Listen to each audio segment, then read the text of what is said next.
Trưởng phòng, anh có muốn ăn một miếng không? Tôi không thích ăn sô-cô-la. Cảm ơn nhé. Buổi trưa tôi không ăn cơm nên hơi đói. Ăn lót dạ thôi.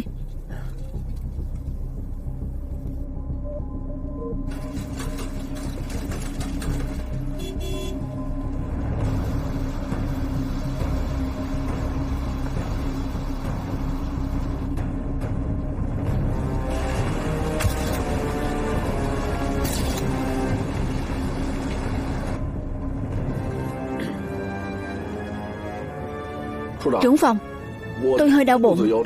Tôi muốn đi vệ sinh. Dừng xe. Mau đi đi. Bọn lười chỉ toàn lý do lý trấu.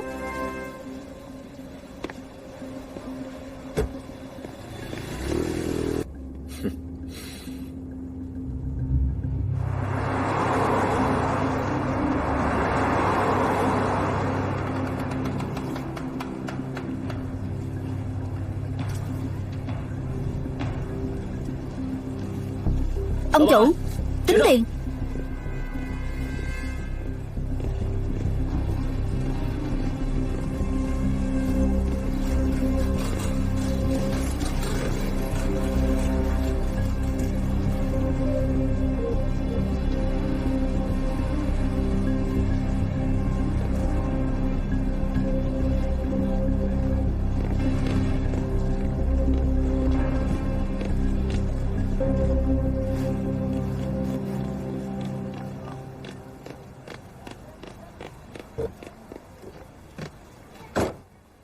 Tôi nhặt được cái này.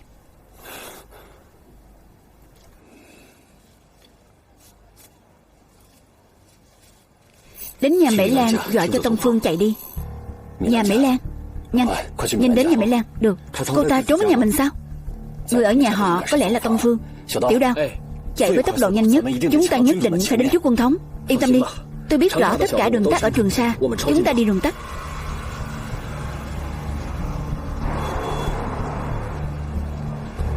Trưởng phòng, chúng ta có thể chia thành 3 nhóm để hành động. Nhóm A phụ trách tấn công cho tôi chỉ huy. Nhóm B và C do anh chỉ huy. Anh thấy thế nào? Tốt đấy, rất toàn diện. Cứ làm như vậy đi. Sắp đến rồi, chuẩn bị hành động.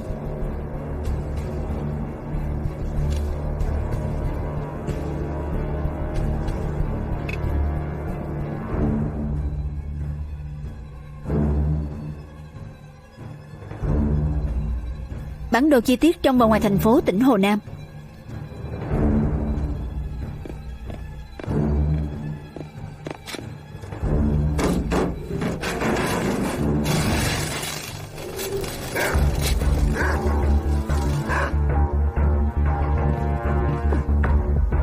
Tần số.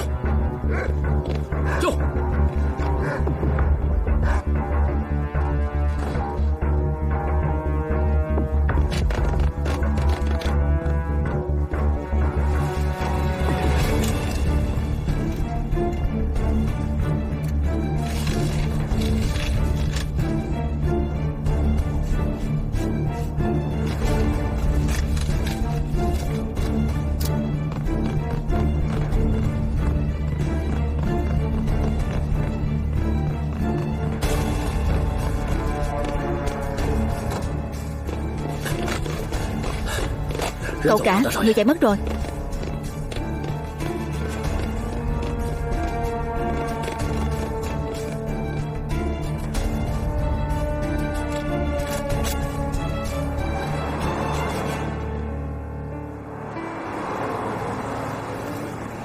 Mau lên xe.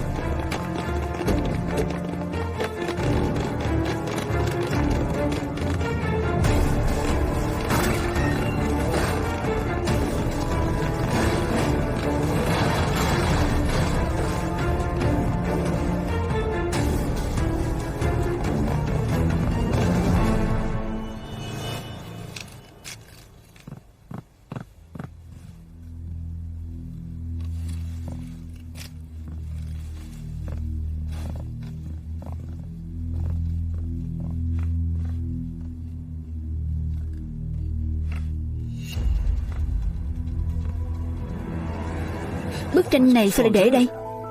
Có phải từng có thứ gì được đóng ở trên tường không? Tiểu Lữ, có. Đi tìm cho tôi một bản đồ có chiều dài 80, chiều rộng 50. Sau đó chuẩn bị thêm một hộp đinh mũ. Rõ thưa tổ trưởng. Độc đáp. Lát nữa mang luôn cái này đi nhé. Rõ. Khoan hãy đụng vào chỗ này, giữ nguyên hiện trạng.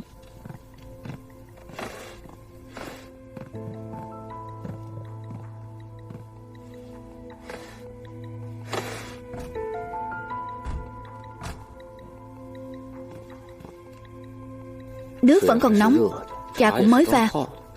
Sao anh ta lại đột ngột bỏ chạy?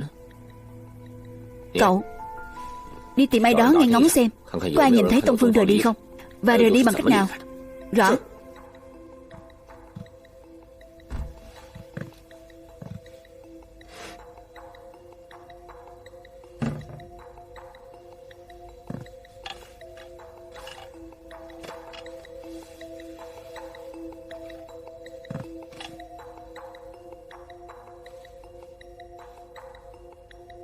Tổ trưởng Vân, đồ anh cần mang đến rồi ạ.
Vị trí của số đinh mũ này có lẽ chính là địa điểm họ ra tay, nhưng tôi không dám đảm bảo. Tôi đã khôi phục hoàn toàn chính xác, có thể vẫn có chút sai lệch.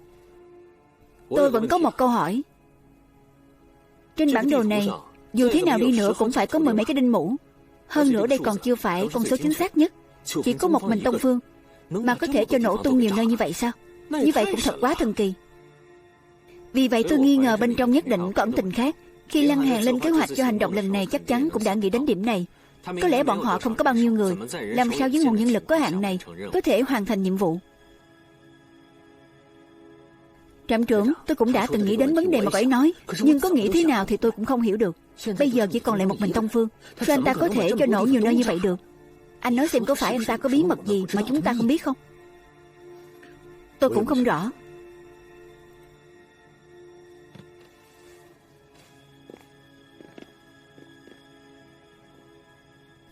Như tôi đang nghĩ, một mình Tông Phương phải thực hiện nhiều vụ nổ như vậy, có lẽ anh ta sẽ không chọn ban ngày, cũng sẽ không chọn giờ giới nghiêm.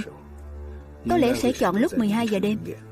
Tính theo thời gian hiện tại thì bây giờ là 4 giờ 47 phút chiều, còn hơn 7 tiếng mới đến 12 giờ đêm. Cho nên Băng Hoàng Thâm trong vòng 7 tiếng này, cậu phải tìm ra bên trong này chứa đựng ẩn ý gì. Vậy không tìm Tông Phương nữa sao? Không phải không tìm, mà là sẽ tìm sao? Nếu Lăng Hàn thực sự có thể để Tông Phương thực hiện nhiều vụ nổ như vậy, vậy hậu quả thật không thể tưởng tượng. Vì vậy việc cấp bách bây giờ là cậu phải làm rõ con đường sáng này của Lăng Hàn là gì.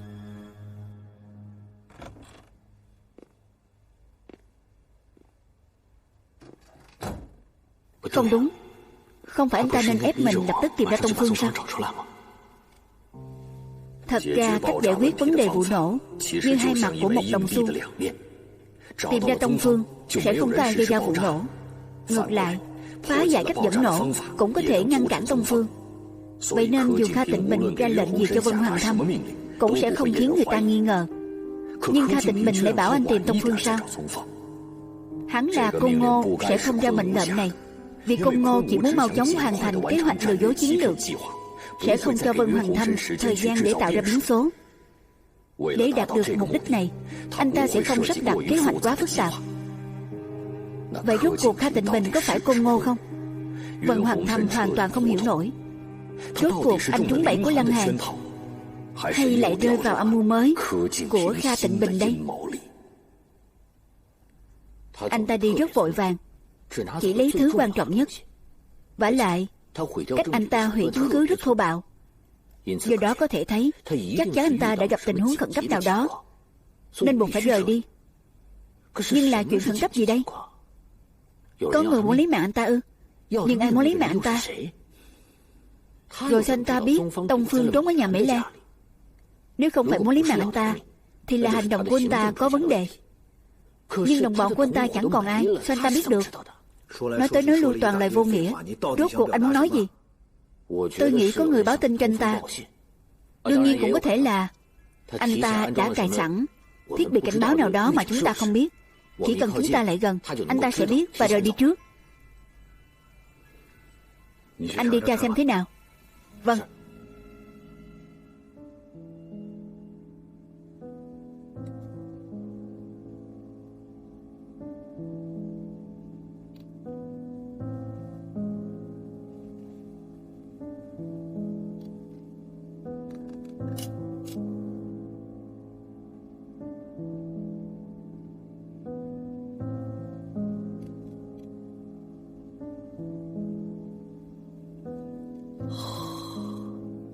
Trưởng phòng, tôi thấy đây chỉ là một tờ giấy gói bình thường thôi.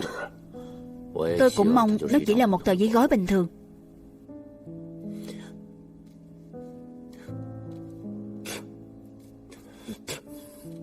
Vứt đi. Mình đã cho người nhặt tờ giấy này lại ngay, nhưng Tông Phương vẫn chạy mất. Xem ra không liên quan tới tờ giấy này. Rốt cuộc vấn đề nằm ở đâu đây? Ăn hết sô-cô-la thì phải vứt giấy gói đi thôi mà. Không có gì bất thường hết. Đấy là cậu. Vân Hoàng Thâm được dạy dỗ bởi gia đình danh giá, có thể hành xử giống cậu sao? Vâng. Nhưng dù là cậu chủ cao quý nhường nào thì cũng phải vứt rác chứ. Biến đi, biến đi. Cút. Vâng.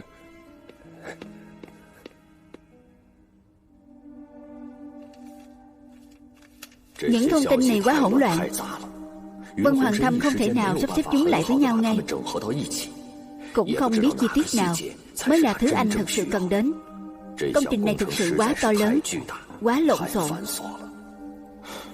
Mời vào. Tổ trưởng Vân đã sắp xếp cho anh xong rồi. Nhanh thế.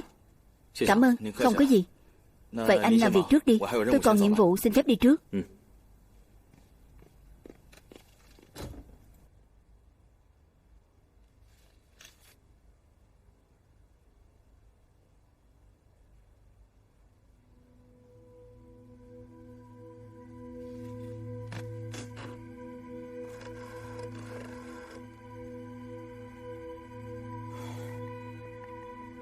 Alo, là thư viện tài liệu phải không?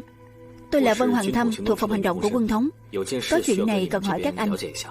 Nửa tháng trước, trưởng phòng Lăng của chúng tôi có liên lạc với các anh không? Đúng, anh ấy ở đó bao lâu? Đã xem tài liệu gì? Được. Vậy xin nhờ anh, tra được thì gọi lại cho tôi nhé. Số điện thoại của tôi là...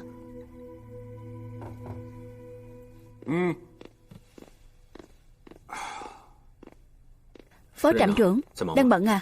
Không, tôi cũng đang xem con đường sáng Lăng Hàn chỉ cho Tông Phương. Ngồi đi, sao vậy? Tìm tôi có việc gì à?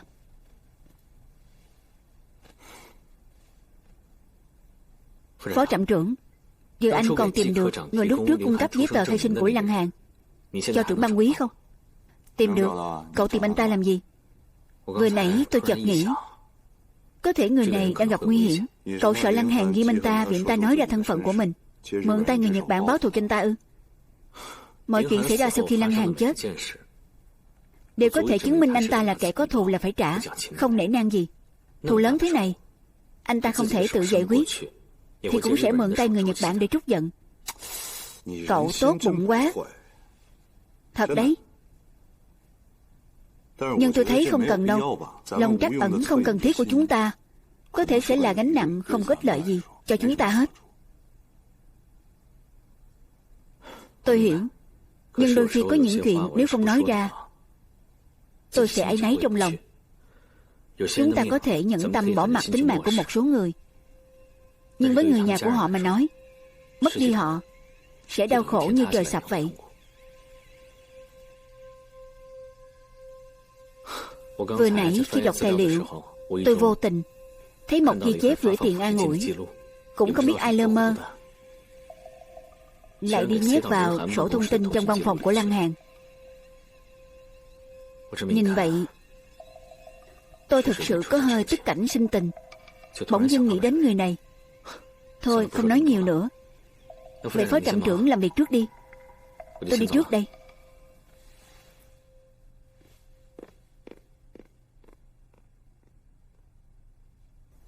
Tức cảnh sinh tình ư? Đến tìm tôi để nói chuyện vớ vẩn này à?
Không đúng. Anh ta không thể nào mang cảm xúc cá nhân đến nơi làm việc. Chắc chắn anh ta không muốn để người khác phát hiện chuyện này. Anh ta để hoa khô vào một quyển sách hóa học. Chắc chắn là ám chỉ gì đó.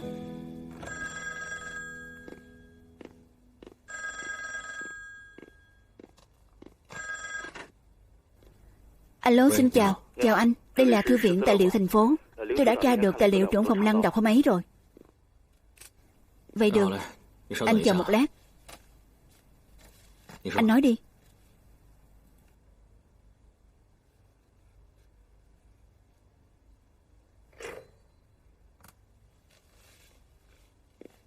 Lăng Hàn chỉ ở thư viện tài liệu hơn 1 tiếng. Anh ta không thể đọc hết mọi tài liệu. Hầu hết tài liệu đều là để che giấu tai mắt. Thứ anh ta thật sự muốn đọc có lẽ là tài liệu nghiên cứu được gửi đến từ phương Tây, phân tích chủng người Đông Á. Có lẽ khi ấy anh ta đã phát hiện Kha Tịnh Bình có vấn đề, muốn tìm ra những đặc trưng khác với người Trung Quốc trên người Kha Tịnh Bình, nên mới tìm tài liệu nghiên cứu thế này. Nếu Kha Tịnh Bình muốn vẽ chuyện qua việc Lăng Hàn từng đến thư viện tài liệu, thì thứ anh ta muốn Bân Hoàng Thâm thấy chắc chắn không phải danh sách tài liệu này.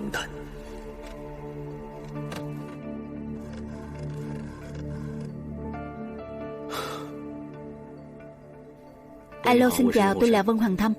Vừa nãy tôi đã gọi cho các anh. Xin lỗi, tôi muốn hỏi các anh chuyện này. Dạo này các anh có mất tài liệu gì không?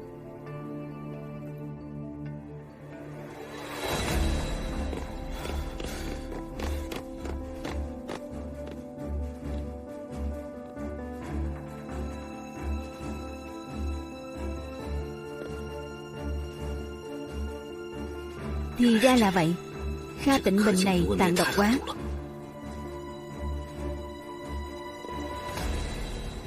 Mới đấy Vân Hoàng Thâm đã ngẫm ra rồi à? Cái đầu cậu ta được lắm. Không thì sao lại nói người ta là nhân vật đáng gờm chứ? Mới đến chưa bao lâu đã ngồi ngang hàng với chúng ta rồi. Chứ gì nữa, trước khi trong trạm có việc quan trọng cần họp, chỉ có mấy người cấp phòng như chúng ta mới được tham gia. Bây giờ không có Vân Hoàng Thâm cứ như không họp được ấy.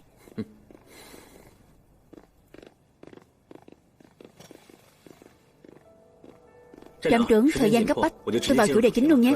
Tranh thủ đi. Mấy nơi này hội tụ ngân hàng, bệnh viện, trường học, tòa nhà chính quyền thành phố và một công ty bách hóa. Nếu mấy nơi này xảy ra vụ nổ kiểu tiếp sức thì cả khu này coi như nổ hết. Tiếp sức ư? Đây đâu phải chuyện bóng. Bây giờ chỉ còn mình Tông Phương. Anh ta tiếp sức kiểu gì? Cho nổ từ đường ống ngầm. Nửa tháng trước, Lăng Hàn đã đến thư viện tài liệu thành phố, ở trong đó hơn 1 tiếng. Sau đó thì mất một bản đồ thiết kế đường ống của Trường Sa. Tôi đã xem qua cũng biết sơ sơ anh ta muốn làm thế nào. Có lẽ Tông Phương đã đặt toàn bộ thuốc nổ vào đường ống dưới lòng đất. Gần mỗi nơi đặt thuốc nổ đều có một vật rắn dễ cháy dễ nổ. Mà dưới mỗi khu nhà, tòa nhà, văn phòng đều có một bể tự hoại. Chỉ cần có mồi lửa thì rất dễ hình thành vụ nổ hơi ga. Lực xung kích của vụ nổ sẽ khiến vật thể dễ cháy bốc cháy, sẽ bắt cháy thuốc nổ gần đó, gây ra vụ nổ tiếp theo. Do đó suy ra đây sẽ là một vụ nổ liên hoàn. Mà tạo ra vụ nổ liên hoàn như vậy chỉ cần một người là được. Anh ta đã chuẩn bị từ nửa tháng trước ư? Vậy cậu có biết địa điểm của vụ nổ hay ga không? Có lẽ là bệnh viện thương binh. Đấy là nơi Mễ Lan từng làm việc. Cô ta và Tông Phương đều rất quen thuộc với nơi này. Họ làm việc cũng thuận tiện hơn. Nếu đường cống khu vực ấy được đặt nhiều thuốc nổ như vậy thì khu này như một thùng thuốc nổ cực lớn. Tiện tay vứt một đầu thuốc đá, trẻ con đốt pháo, chỉ cần có lửa sẽ dễ dàng phát nổ. Hơn nữa rất có thể Tông Phương sẽ hành động vào tối nay, vì nơi an toàn cuối cùng của anh ta đã bị chúng ta tìm được. Nên trạm trưởng, tôi đề nghị lập tức hành động. Báo cho nhóm lục soát lập tức đi về bên đó, nhất định phải canh kỹ tất cả lối ra vào đường cống. Còn nữa, bảo người bên cục cảnh sát đến đây duy trì trật tự luôn. Vân Hoàng Thâm, cậu và trưởng phòng cung phụ trách hành động lần này. Các cậu có thể dùng tất cả nguồn lực trong trạm. Rõ, đi đi.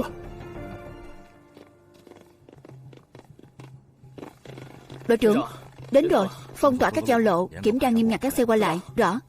Chia ra. Cái này để ở xe sau, cái này để ở xe trước. Nhanh lên. Trưởng phòng, tôi đến thẳng bệnh viện, anh đến ngân hàng xem thử trước. Sau khi dọn sạch thuốc nổ bên ấy, anh hẳn đến bệnh viện tập hợp với tôi. Được, vậy tôi đi trước đây.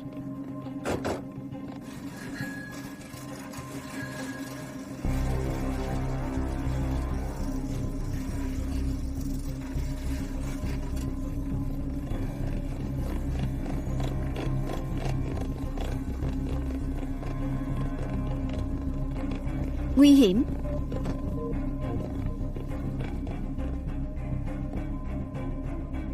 Mọi người trông chừng kỹ cho tôi. Người không phận sự không được lại gần. Vâng. Hôm nay chúng ta có hành động lớn gần bệnh viện. Nghe nói Tông Phương muốn gây ra một vụ nổ liên hoàn gần đây. Đi nói chuyện với bác sĩ, bảo họ cất kỹ các loại thuốc dễ gây nổ. Bây giờ ai đang ở bên dưới? Lucy ở tổ 2. Bảo anh ấy trông chừng kỹ các ngóc ngách trong bệnh viện. Mễ Lan đã làm việc ở đây một thời gian dài, rất am hiểu nơi này. Cũng tức là Tông Phương không lạ lẫm gì nơi này. Đừng để anh ta có cơ hội. Rõ.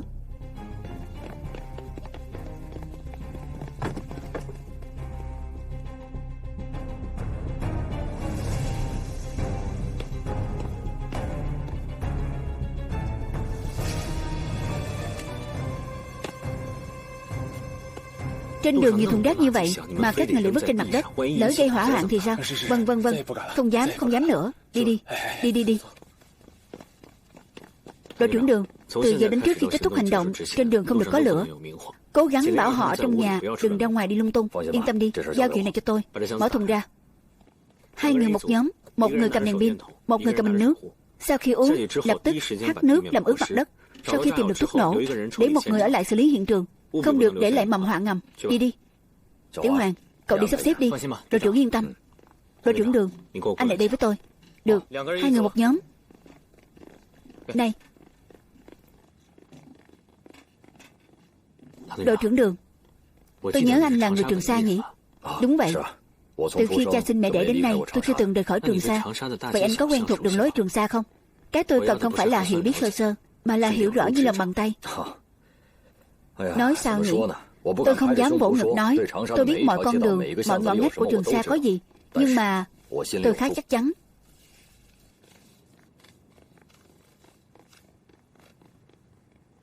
Trong phạm vi này, có nơi nào bình thường mọi người không quá chú ý, cũng không có ứng dụng thực tế gì không? Vậy tôi phải xem lại đã. Vì bình thường mọi người không chú ý, nên là cũng không nghĩ đến. Tuy tôi cũng là người Trường Sa, nhưng tôi đi lâu quá, không biết rất nhiều nơi. Chuyện này chỉ có thể nhờ cậy anh.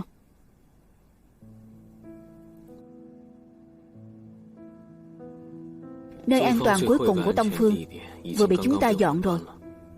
Để hoàn thành nhiệm vụ cuối cùng, giờ phải kiểm tra đột xuất. Rất có thể anh ta sẽ ẩn náu gần đây. Mọi người vui lòng không tùy tiện ra ngoài. Các cư dân chú ý an toàn. Được, chúng ta hãy phối hợp với nhau. Tối nay Tông Phương có thể chết trong tay chúng ta. Lẽ nào cậu ấy biết thân phận thực sự của mình rồi? Thư ký Ngô chưa nói cho cậu ấy biết à? Cậu yên tâm, tôi nhất định sẽ theo sát bên cậu, giúp cậu hoàn thành nhiệm vụ. Vậy thì tốt. Sau khi anh tìm được, anh hãy đến bệnh viện thương binh tìm tôi.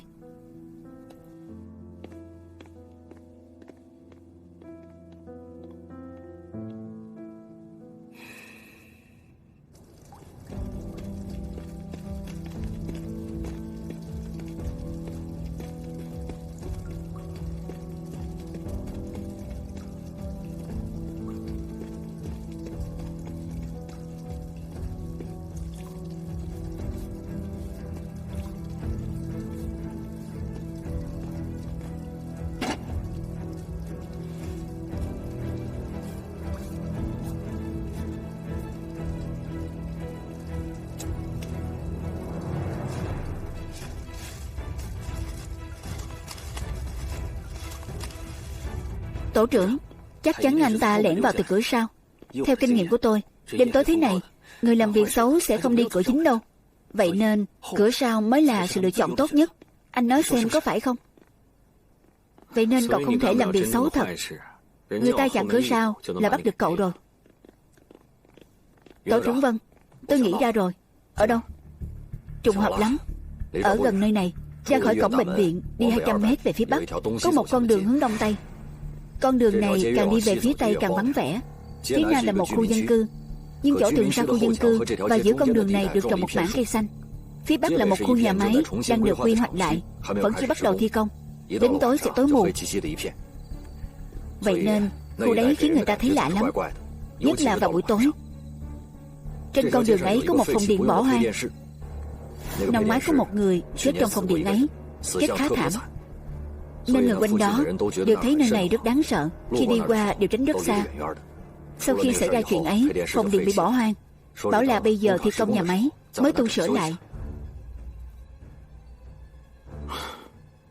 Nói vậy thì rất gần nơi này. Tổ trưởng Vân, ý cậu là Tông Phương trốn ở đấy ư?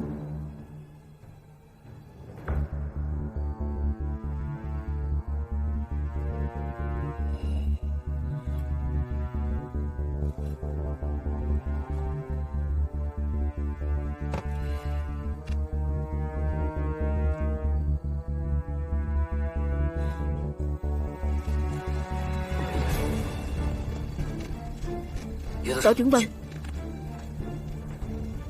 phòng điện ở ngay phía trước, cửa sổ kia là cửa chớp, rất dễ thấy tình hình của chúng ta qua khe hở cửa sổ. Nếu chúng ta đi thẳng đến đó sẽ rất dễ bị lộ. Bên cạnh là một cánh đường nhỏ, tuy không dễ bại lộ, nhưng trong đó nhiều thứ linh tinh. Nếu chúng ta bất cẩn tạo ra tiếng động thì cũng sẽ bị lộ. Đội trưởng Đường, dẫn người của anh vòng ra sau bao vây. Được, đi theo tôi. Đi.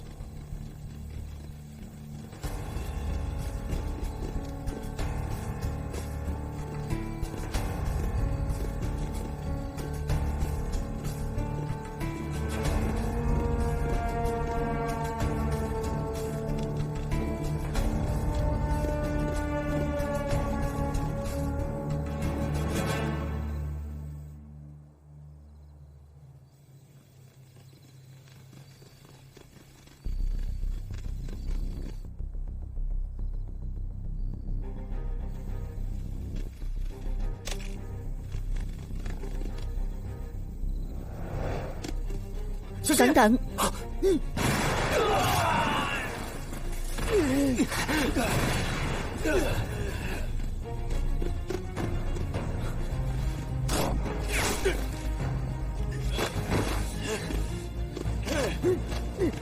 Thả trưởng phòng cung ra.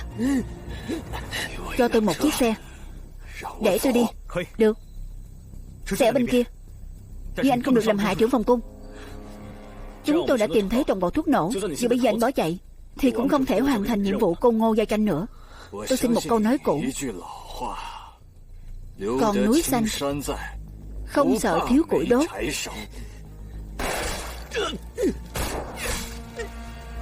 Trưởng phòng anh đừng cử động. Đừng động vào tôi. Thân phận giả anh dựng lên, hại Lăng Hàn thê thảm rồi. Sổ mật mã ở đâu?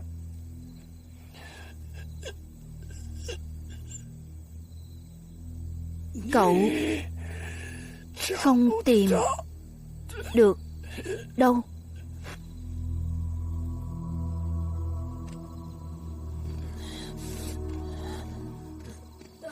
Trưởng phòng, anh chậm thôi. Trưởng phòng anh ta chết rồi. Vậy khóa bí mật đâu? Không chịu nói.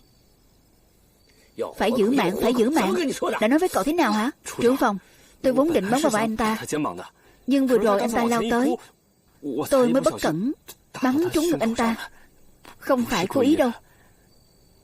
Vừa rồi cảm ơn cậu nhé. Đều là người mình cả. Đừng khách sáo. Trước đây không phát hiện cậu bắn súng tốt thật đấy.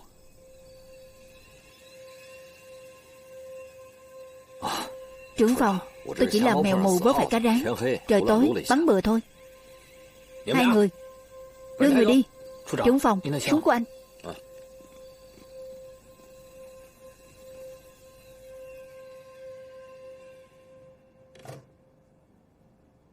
Trạm trưởng, đã tìm được Tông Phương và thuốc nổ rồi.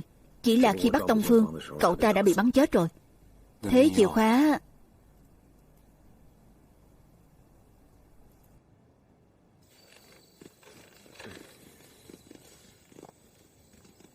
Trưởng phòng, kiểm tra xong rồi à? Khá giống như anh đã dự đoán. Chỉ là bỏ sót một vài điểm. Không sao. Về rồi bảo họ dựa vào bản đồ này, đến những điểm đó gỡ thuốc nổ ra là được. Tin nhóc cậu được đấy.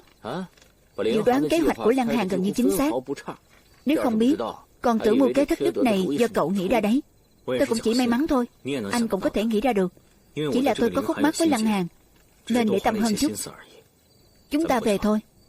Đừng vội. Không qua bệnh viện xem sao à? Cũng không cần gấp thế đâu. Vẫn nên về báo cáo tình hình với trạm trưởng trước.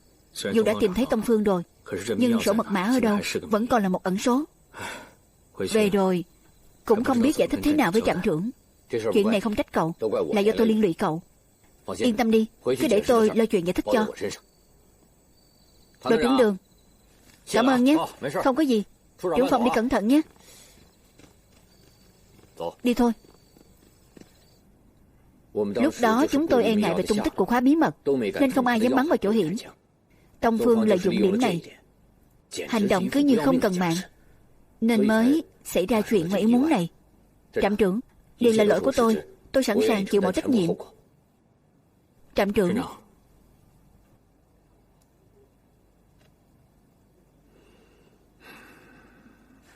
dù nói sao đi nữa, lần hành động này của các cậu cũng rất mạo hiểm.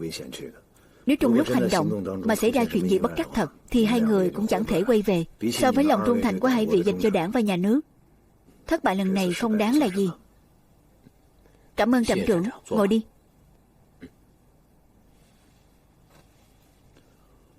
Nhưng nói đi cũng phải nói lại, việc truy tìm khóa bí mật vẫn phải gấp rút tiến hành. Vân Hoàng Thâm, cậu có suy nghĩ gì không? Trước mắt vẫn chưa có, nhưng tôi tin mọi chuyện do con người. Khoảng thời gian khó khăn nhất cũng đã qua rồi, không có lý do gì lạy ngã khi sắp tới đỉnh cả. Trạm trưởng, nhỡ khóa bí mật này bị Tông Phương phá hủy thì sao? Anh xem, anh ta rời khỏi nhà Mễ Lan xong thì một lòng nghĩ đến chuyện nổ dây chuyền này, chắc chắn là đã bị dồn đến đường cùng rồi. Khi tức giận quá mức, chưa biết chừng anh ta đã phá hủy khóa bí mật anh ta không có được, người khác cũng đừng mong có được. Đây không phải là cách suy nghĩ thông thường của họ sao? Chắc là không đâu. Từ việc anh ta bắt cóc trưởng phòng cung để giữ mạng, có thể thấy anh ta giữ lại khóa bí mật để bảo toàn tính mạng. Hơn nữa, nói về khóa bí mật, dù nó có khó tìm, nhưng chúng ta cũng không phải hoàn toàn không có manh mối. Tôi tin bất cứ việc gì đã xảy ra đều để lại dấu vết. Chúng ta nên xem xét cẩn thận trước sau, suy nghĩ thật kỹ càng, thì sẽ có thể gỡ rối được nhiều vấn đề từ đó. Được rồi, hôm nay cứ thế đã. Tan họp. Chuyện lớn thế nào cứ để ngày mai tính tiếp. Vân Hoàng Thâm, cậu chờ chút.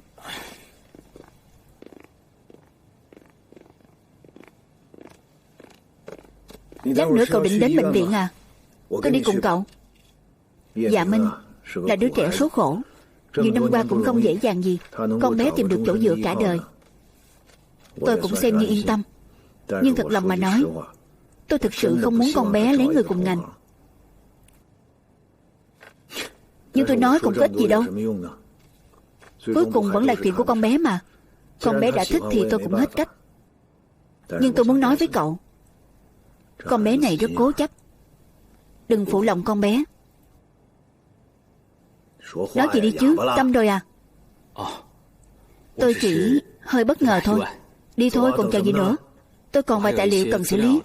Anh cứ đi trước đi. Cậu đấy, nhiều lúc hai người đúng là giống nhau. Có liên quan đến công việc là điều bất chấp mạng sống. Nhưng cậu phải làm rõ, người con bé muốn gặp là cậu chứ không phải tôi.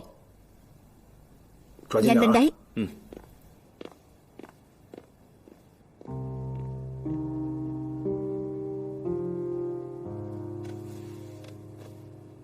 Một loạt hành động và phản ứng của Kha Tịnh Bình lại khiến Vân Hoàng Thâm bối rối một lần nữa.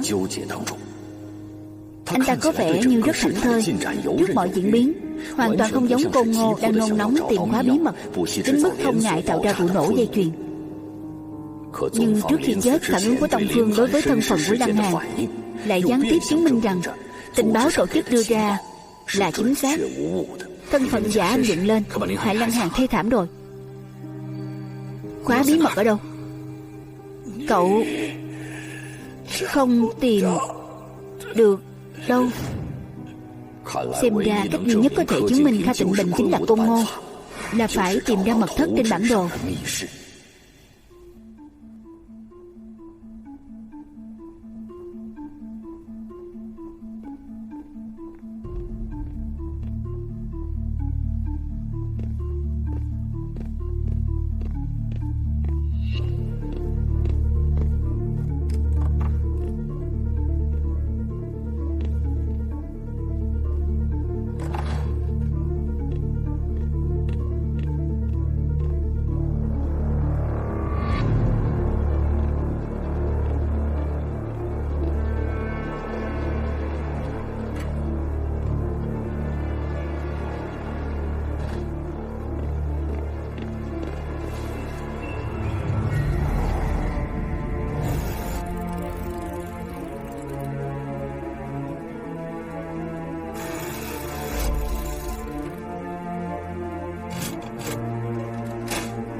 Quả nhiên là anh ta.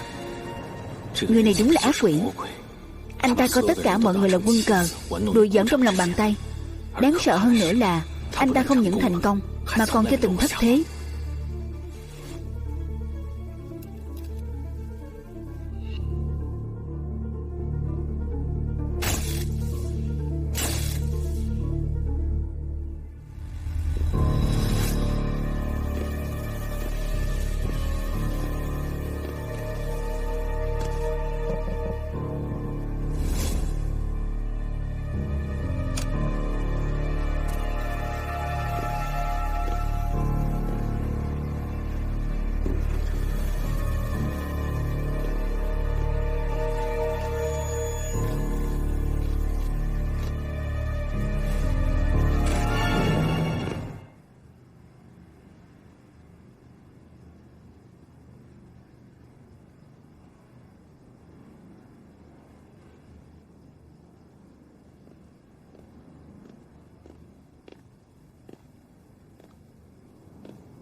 Về rồi à?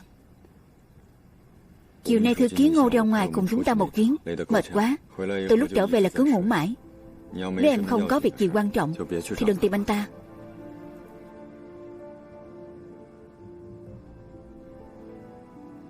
Sao lại nhìn anh như thế? Trên mặt anh nở hoa à?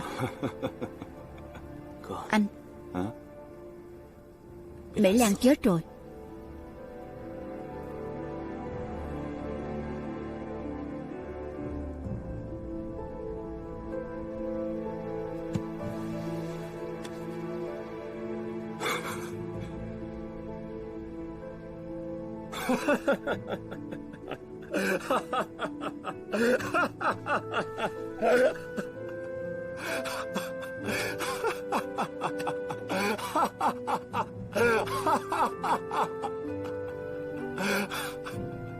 Vân Phủ. Được. Tốt. Tốt quá rồi. Chỉ tiếc là cô ta không chết trong tay anh thôi. Nếu bà nội với Sú Vàng biết được, cũng có thể yên nghỉ rồi. Anh, khi Mễ Lan chết, vẫn luôn mang theo cái này bên người.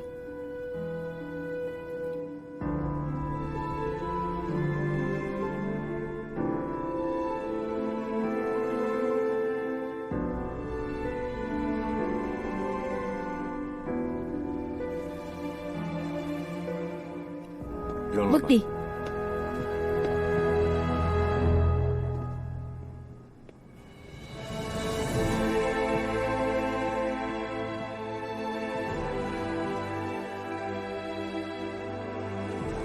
Bà nội, người hại chết bà đã chết rồi. Cháu biết. Cháu vẫn chưa trả hết tội lỗi. Cháu nợ bà. Bà yên tâm. Từ nay về sau, cháu nhất định sẽ sống tốt mỗi ngày, bảo vệ nhà họ Vân chúng ta thật tốt, chăm sóc tốt cho Tiểu Thâm, để trả món nợ cháu thiếu bà. Vân Hoàng Kỳ cháu thề ở đây, từ nay về sau cháu nhất định phải kế thừa gia phong nhà họ Vân, sống khiêm tốn cầu tiến, hiếu kính bà nội, chăm sóc em trai, làm tấm gương tốt cho nhà họ Vân, không bao giờ nói lời tổn hại đến gia phong nhà họ Vân, tuyệt đối không làm gì có lỗi với gia tộc họ Vân, gánh vác trách nhiệm cháu cả nhà họ Vân, không để chuyện tình cảm nam nữ làm rối loạn tâm trí nữa, không chọc giận bà nội.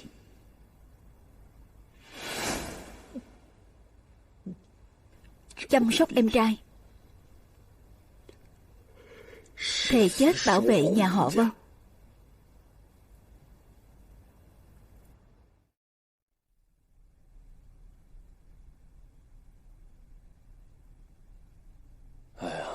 Tấm bản đồ Lăng Hàn đưa thực sự đã phát huy tác dụng. Chúng ta thành công hay thất bại chỉ có thể trông cậy vào cậu thôi. Đến giờ tôi mới hiểu tại sao khi Lăng Hàn chết, anh ta cứ nhất quyết muốn tôi cho anh ta một mốc thời gian, khi nào thì đưa chìa khóa bí mật cho tôi. Chuyện này không chắc lắm. Không chắc.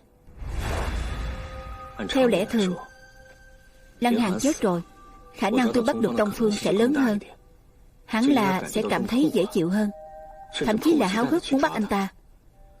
Nhưng tôi lại trì hoãn thời gian, bởi vì lúc đó anh ta đã biết chắc tôi nghi ngờ anh ta rồi. Thế nên anh ta mới gây ra vụ nổ liên hoàn điên rồ đó, ép cậu phải lập tức đi tìm Đông Phương. Dù cho ép tôi cũng phải có căn cứ rõ ràng. Anh ta biết một khi tôi xác nhận anh ta là Côn Ngô, chắc chắn sẽ trực tiếp hành động, không biết chừng còn có thể phá hỏng kế hoạch của anh ta. Chắc chắn anh ta sẽ không để tôi xác nhận. Thế nên anh ta bảo tôi điều tra vụ đánh bom hàng loạt kia. Sau khi Đông Phương chết, anh ta cũng không ép tôi phải tìm chìa khóa, ngược lại khiến cho tôi do dự. Nếu tôi không tìm thấy được mật thất, quả thật không thể quyết định được. Tôi chợt nghĩ đến một vấn đề. Nếu Kha Tịnh Bình đã phát hiện cậu đang nghi ngờ anh ta, thì tại sao anh ta không ngăn cậu điều tra chứ? Bởi vì anh ta cố tình làm vậy. Hôm nay giữ mình tôi ở lại, hỏi tôi có muốn đến bệnh viện với anh ta không. Nhưng tôi từ chối rồi. Hẳn là lúc đó anh ta đã đoán ra được tôi đang thăm dò anh ta. Anh ta không những không ngăn cản tôi, thậm chí còn không dọn dẹp lại một chút, mà đã cho tôi vào rồi.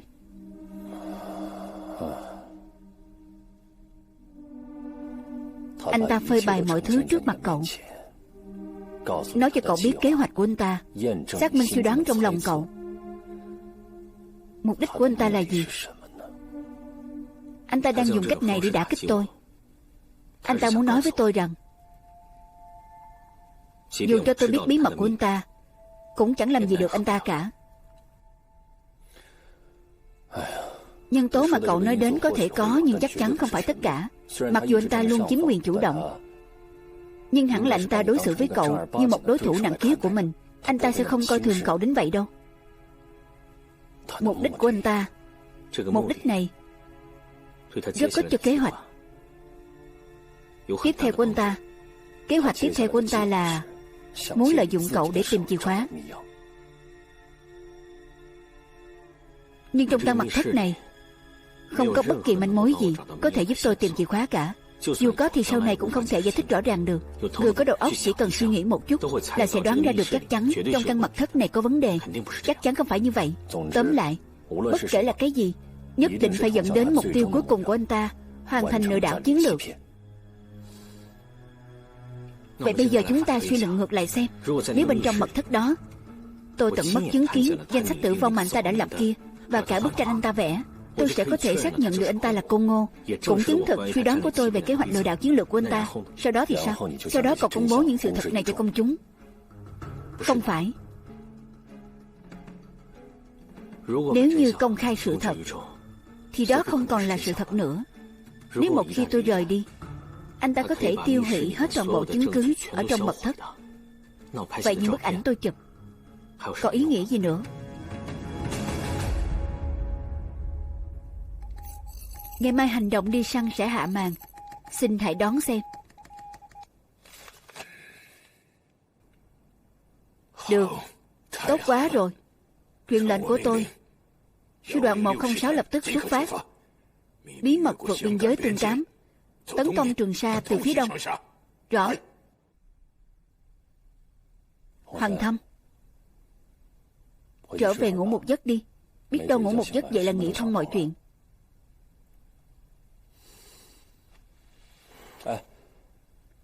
Suýt nữa tôi lại quên mất. Này, đồng chí Lão Dương nói vào cái ngày cậu chính thức gia nhập đảng thì giao lại cái này cho cậu. Lúc trước tôi giấu nó đi. Hôm nay khi trở về từ nhà Mễ Lan, tôi đã lấy nó về lại. Đồng chí Lão Dương nói trong lòng anh ấy, cậu đã là người hùng đơn độc xuất sắc nhất rồi. Anh ấy tin rằng đồng chí Mộ Chi cũng nghĩ như vậy. Bọn họ đều tự hào vì cậu. Lão Dương còn nói, anh ấy hy vọng cậu có thể đi nốt quãng đường mà anh ấy và đồng chí Mộ Chi chưa đi hết. Trong lòng Vân Hoàng Thâm hiểu rất rõ, Kha Tịnh Bình tự tin nhưng không hề tự đại. Anh ta có thể buông con diều trong tay bay xa hơn một chút, nhưng sẽ không để nó bay khỏi tầm mắt mình. Thế nên muộn nhất là không quá tối mai, Kha Tịnh Bình sẽ thu lưới. Vân Hoàng Thâm đã sẵn sàng hy sinh. Anh nhất định dù phải trả bất kỳ giá nào cũng phá bỏ kế hoạch của Kha Tịnh Bình. Bố, con ước gì là bố chính tay giao cho con. Bệnh viện thương binh.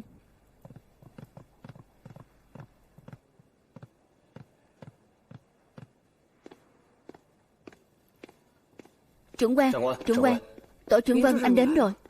Cô trở về đi, ngủ một giấc thật ngon. Thực ra tôi không buồn ngủ, anh mau trong đi. Tổ trưởng của chúng tôi đang đợi đấy.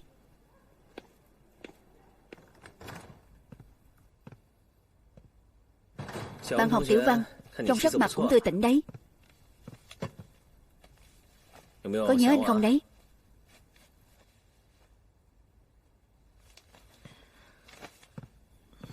Anh có mang đến cho em mấy món ngon. Anh nóng lắm.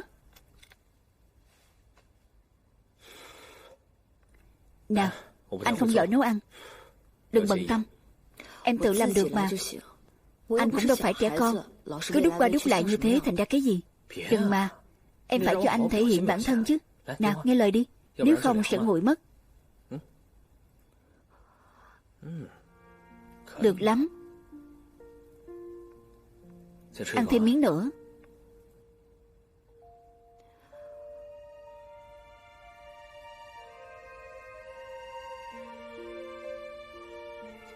Anh mua mấy món khác nữa. Em có muốn thử không? Em không ăn nữa đâu. Đúng rồi, anh mang cho em một thứ tốt đây. Cái này được bà và mẹ anh xin để chùa cho anh khi anh còn nhỏ. Tại anh suốt ngày đổ bệnh, sức khỏe không tốt lắm. Từ sau khi có bùa hộ mệnh này, anh không còn bệnh tật gì nữa. Giờ anh tặng nó cho em, bảo vệ em cả đời bình an. Anh giữ lấy cho mình đi. Anh đã tặng em rồi, cầm lấy đi. Bạn trai em tặng em mà.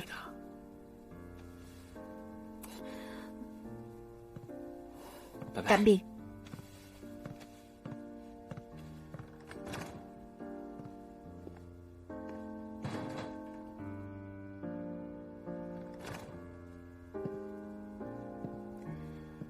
Người ta đi rồi mà chị còn nhìn nào. Tổ trưởng, chị đợi thêm mấy tiếng nữa. Bao giờ tổ trưởng Vân tăng ca, anh ấy sẽ lại đến thăm chị.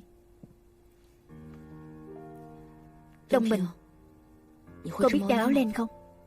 Biết chứ. Muốn học không, tôi dạy chị.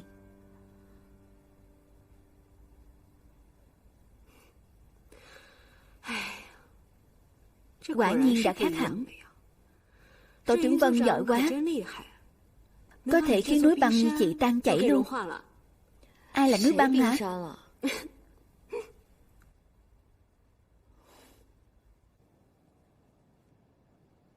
Thuốc anh ta hút, diêm và bút chì mà anh ta dùng có đầy ngoài phố, không thể tra được gì. Với cả giấy tờ và bản đồ anh ta để lại cũng không có ký hiệu gì đặc biệt. Tóm lại tôi không thấy được manh mối gì liên quan đến khóa bí mật từ những thứ này. Vân Hoàng Thâm, cậu thấy sao? Tôi lại thấy thuốc lá anh ta hút có thể trở thành một trong những manh mối để chúng ta tìm ra khóa bí mật. Tông Phương đang trốn chạy, hơn nữa còn gánh vác nhiệm vụ quan trọng như vậy. Vậy nên ngoại trừ một vài nhu yếu phẩm, anh ta không thể bất chấp nguy cơ bại lộ để đi mua những thứ râu riêng như thuốc lá. Khoan đã, tôi nhắc lại anh một chút. Trước hôm kia anh ta đã bại lộ, nhưng đồng bọn của anh ta thì chưa. Rất có thể là Hứa Chiêu Đệ đã đi mua bao thuốc lá này cho anh ta.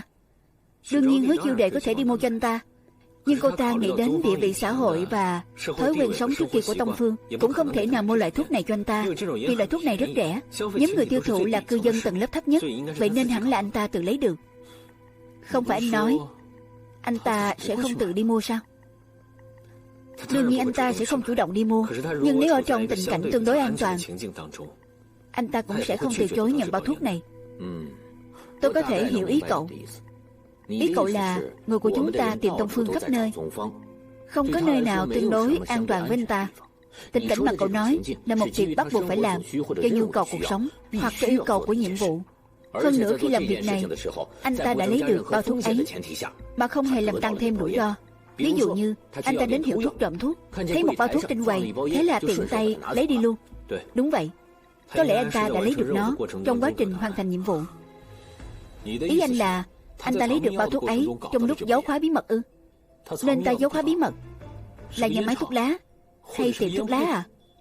Không phải, chắc chắn không phải. Trước khi chết Tông Phương đã nói một câu: cậu không tìm được đâu.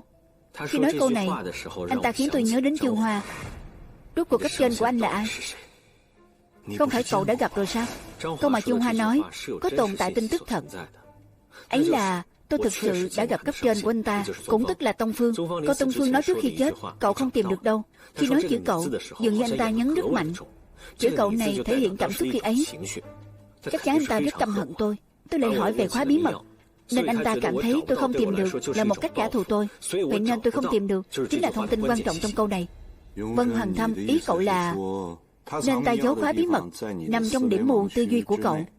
Dù thế nào cậu cũng không nghĩ ra đó là đâu, nên cậu không thể tìm thấy, đúng không? Đúng. Trước mắt đây là hai manh mối quan trọng nhất. Một là tôi, hai là bao thuốc lá kia. Chỉ cần tìm được mối liên kết của hai thứ này thì sẽ có thể tìm được khóa bí mật.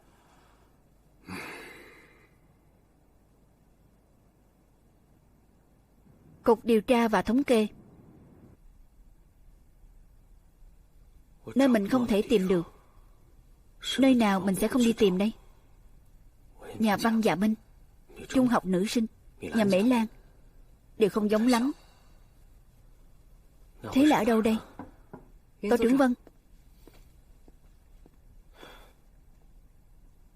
Sao cô về làm việc rồi? Không phải bảo cô về nhà ngủ sao? Trong lòng tôi có một chuyện, tối về cũng không ngủ được. Chuyện gì? Chuyện ở hãng xe. Tôi đã đến hãng xe. Hôm Lăng Hàn chết, chúng ta đã chặn được Mễ Lan và Tông Phương ở ga tàu. Sau đó lại để Hứa Chiêu Đệ cứu họ đi. Chúng tôi đã tìm được chiếc xe họ bỏ lại ở một con hẻm cách ga tàu 2 con phố, nhưng không có nhân chứng. Sau đó tổ trưởng đã bảo tôi đến hãng xe dò hỏi xem có chiếc xe kéo nào chở khách ở thời gian ấy tại ngõ ấy hay không. Hãng xe tìm được người kéo xe nọ rồi ư? Đúng. Có một người kéo xe nói anh ta đã chở một ông già quái dị ở gần phố chợ gạo trong khoảng thời gian ấy. Quái dị thế nào? Cứ dùng khăn quàng che mặt, cũng không ngẩng đầu nhìn người khác, nên người kéo xe có ấn tượng rất sâu đậm về ông ta. Rồi sao nữa? Xuống xe ở đâu? Đường Tương Quân. Đường Tương Quân ư? Không gần nhà Mễ Lan. Vậy tức là anh ta giấu sổ mật mã trước rồi mới về nhà Mễ Lan. Gần đường Tương Quân có những nơi nào vừa có thể lấy được thuốc lá, vừa khiến mình không ngờ đến đây. Anh ta lấy được thuốc lá trong lúc giấu khóa bí mật. Không phải mua cũng không phải trộm. Là cướp ư? Không đúng. Anh ta không việc gì phải cướp cả, trừ khi anh ta cướp của người chết.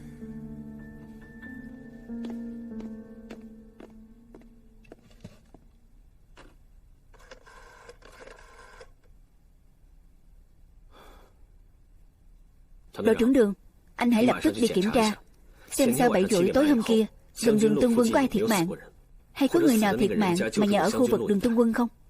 Nạn nhân là người tầng lớp thấp. Được, phiền anh rồi. Tổ trưởng Vân, giờ chúng ta cũng có thể xem là người nhà. Anh có thể dẫn tôi đi cùng không? Tôi đi một mình là được rồi. Vậy lỡ có mai phục thì sao? Tôi đi có thể trông chừng cho anh. Cô yên tâm, không có mai phục đâu. Về đi. Hành động lần sau nhất định sẽ dẫn cô theo. Được. Đúng rồi. Hôm nay ăn tối xong tôi có chợp mắt một lúc, nhưng luôn cảm thấy ngủ không sâu, cứ bị giật mình tỉnh giấc, cứ cảm giác như có ai đó đi lại bên ngoài. Hóa ra tiếng bước chân Thư Ký Ngôn nói đến chính là anh ta. Đúng là mình không tìm được. Đúng là mình sẽ không đi tìm ở nơi ấy. Alo, đội trưởng Đường, anh nói đi.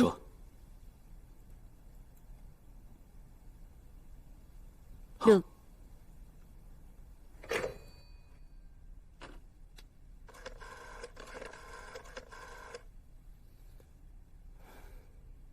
Anh, tí nữa anh có ở nhà không? Em quên mang chìa khóa, phải về nhà một chuyến.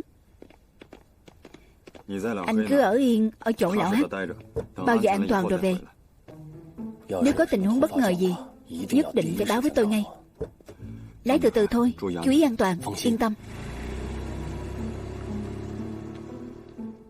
Tí nữa khi Vân Hoàng Thâm đi lấy khóa bí mật, anh đi cùng cậu ta đi. Tí nữa ư? Mới đấy cậu ta đã đoán ra rồi ư? Không thể nào. Chuyện này khác vụ nổ liên hoàn. Vân Hoàng Thâm đoán được vụ nổ liên hoàn do Lăng Hàn bày ra là vì chuyện Lăng Hàn đến thư viện tài liệu vốn đã kỳ lạ. Nếu cho tôi đủ thời gian thì tôi cũng đoán được. Nhưng chuyện khóa bí mật thì khác. Đầu tiên khóa bí mật không có manh mối gì có giá trị tham khảo. Tôi thấy bà thuốc ấy không có gì cả. Vì từ hôm kia đến khi chúng ta bắn chết Lăng Hàn vào tối qua, không ai biết anh ta đã đi đâu. Có quá nhiều cách để anh ta có được bà thuốc ấy. Với lại, tình cảnh mà Vân Hoàng Thâm nói chỉ là suy đoán.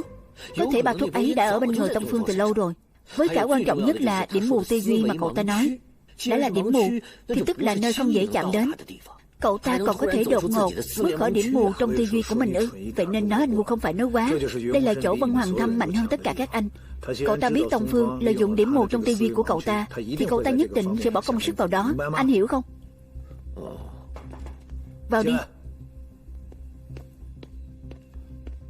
Trạm trưởng, tôi biết khóa bí mật được giấu ở đâu rồi. Ở đâu? Nhà tôi. Nhà cậu ư?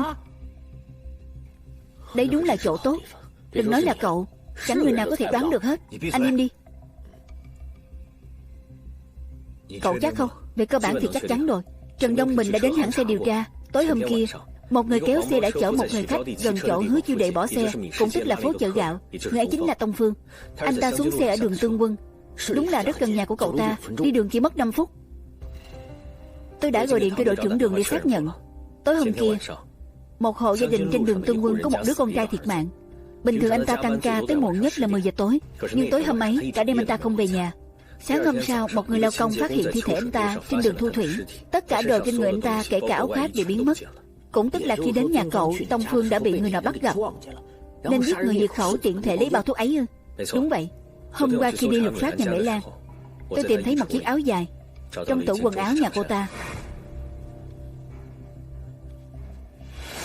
Trên con đường phía sau nhà tôi có một sạp Hoành Thánh. Ngoại trừ những hôm mưa gió, gần như ngày nào ông chủ cũng dọn hàng ra bán. Tôi nghĩ có lẽ trên đường về nhà, nạn nhân đã bất cẩn làm đổ Hoành Thánh lên người Tông Phương, nên hai người đã chạm mặt nhau. Xin lỗi. Anh ta thực sự đã tìm được chỗ tốt để giấu khóa bí mật. Đừng nói nhiều nữa. Hai người mau đi lấy khóa bí mật về. Giờ tôi sẽ đi gọi cho ngài tư lệnh để ngài ấy cử người đến lấy tình báo. Trạm trưởng, hay là để chúng tôi lấy khóa bí mật về, anh hẳn gọi. Lỡ tôi đoán sai thì sao? Rất hiếm khi thấy cậu không tự tin thế này. Đi sớm đi. Chuyện này kết thúc sớm, mọi người cũng có thể ngủ một giấc ngon. Vâng, đi. Mau đi. Trạm trưởng nói đúng. Tôi đã mất ngủ vì chuyện này hơn nửa tháng rồi. Cứ tiếp tục thế này tôi sẽ chết trẻ mất.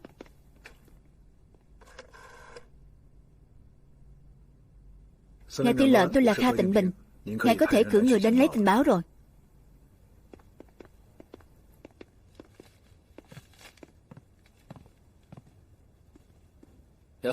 Cậu cả, hôm nay không ra ngoài à?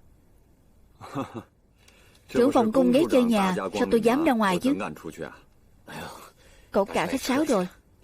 Công việc quan trọng, mời.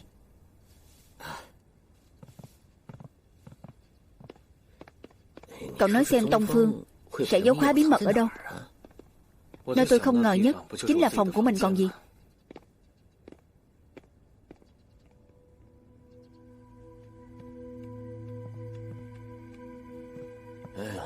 Tự lục soát phòng của mình đúng là rất kỳ lạ. Không cần tìm những nơi dễ lắp máy nghe trộm. Người làm nghề chúng ta đều kiểm tra nhà cửa định kỳ, nên Tông Phương không thể nào giấu khóa bí mật ở nơi ấy. Nếu vậy thì phạm vi rất nhỏ.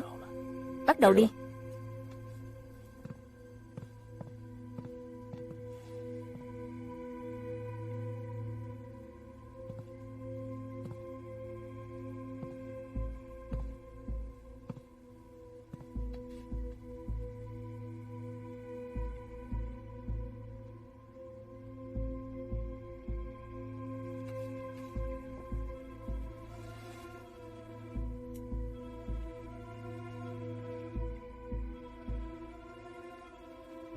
Đây là vụn giấy.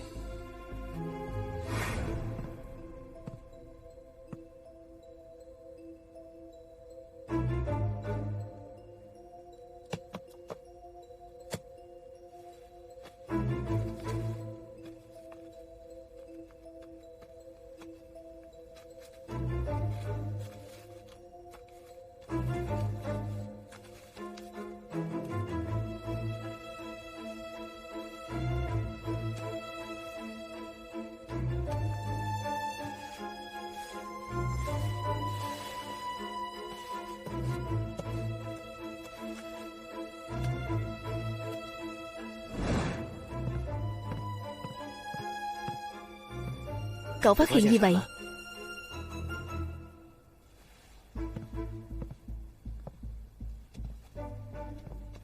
Đồ điên. Toàn là đồ điên. Đám đồng bọn của Lăng Hàn ai cũng liều lĩnh thật đấy. Cứ ngang nhiên để ở đây. Lỡ hôm nào cậu mất ngủ, lấy quyển sách đọc chẳng phải lộ luôn sao? Rất rõ ràng tôi không phải người thích đọc sách.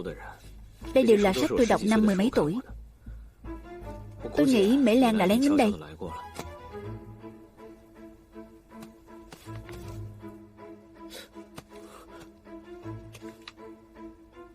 Kính Hoa Duyên.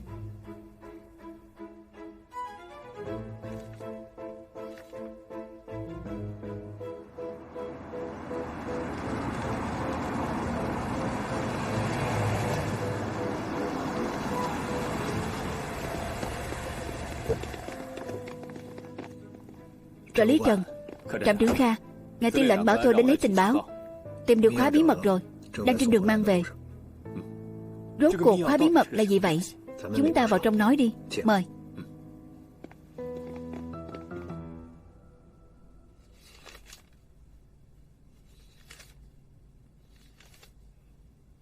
Đây là sổ mật mã của anh Tám. Tình báo đều được viết trong đó. 1 cân dưa chuột, 8 lạng cà chua. Cái quái gì thế này? Những thứ này đều được bảo mật, nhưng Vân Hoàng Thâm đã giải mã được rồi. Đây là mật mã tình báo ư? Có nó là có thể giải mã tình báo rồi. Giải mã kiểu gì? Cái này thì cần có khóa bí mật. Là quyển sách mà anh vừa nhắc đến ư? Đúng vậy. Cậu xem. Cần cái này. Mỗi cụm số trên đây có 6 chữ số. 2 chữ số đầu tiên là số trang, 2 chữ số ở giữa là số dòng, 2 chữ số cuối cùng là số chữ. Giống như số 280513 ở giữa là trang 28, dòng thứ 5, chữ thứ 13. Tôi hiểu rồi. Cách này vừa bảo mật vừa đơn giản. Nếu không biết khóa bí mật là quyển sách nào thì không thể giải được mật mã. Nhưng mà nếu tìm ra khóa bí mật thì ai cũng có thể giải được mật mã. Đúng vậy. Tí nữa khóa bí mật về, cậu hãy đích thân giải mã. Tôi ư? Như vậy không ổn cho lắm. Không ai thích hợp hơn cậu nữa. Trạm trưởng Kha đúng là người cẩn thận. Có cần phải vậy không? Đương nhiên là có. Bây giờ trong trạm chúng tôi vẫn tồn tại hiểm họa tiềm ẩn.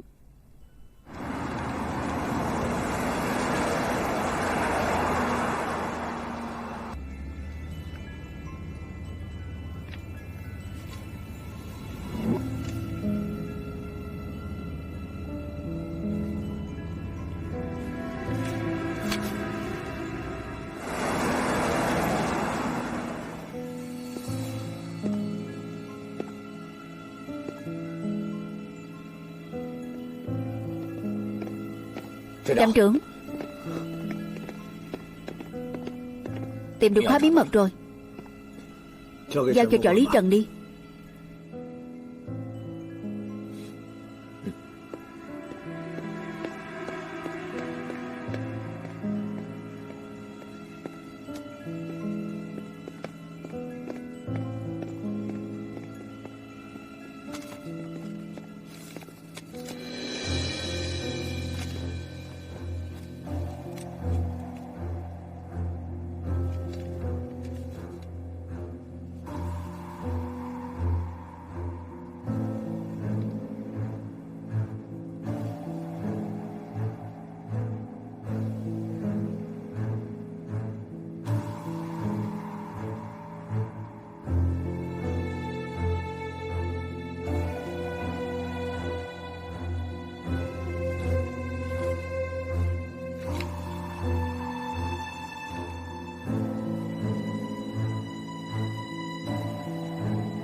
Mọi người vất vả rồi. Tôi thay mặt các chiến sĩ ở tiền tuyến, thay mặt dân chúng Trường Sa, cảm ơn vì sự hy sinh và cố gắng mọi người dành cho tình báo này. Cảm ơn mọi người.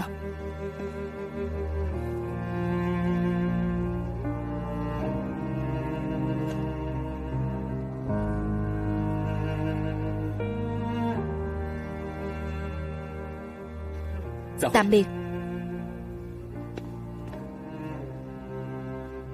Khoan đã.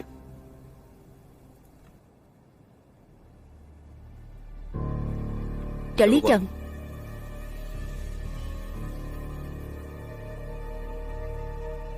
tình báo ấy là giả. Cậu nói gì? Giả ư?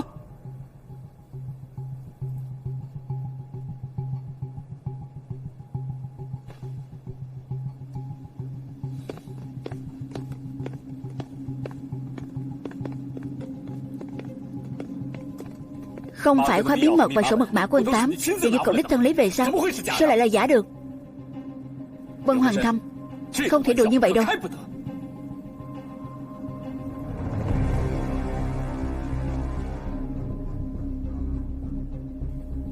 Chúng ta đều bị anh ta gài rồi.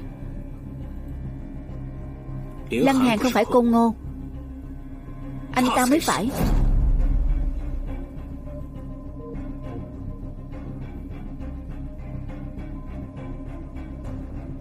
Vân Hoàng Thâm, cậu điên rồi à?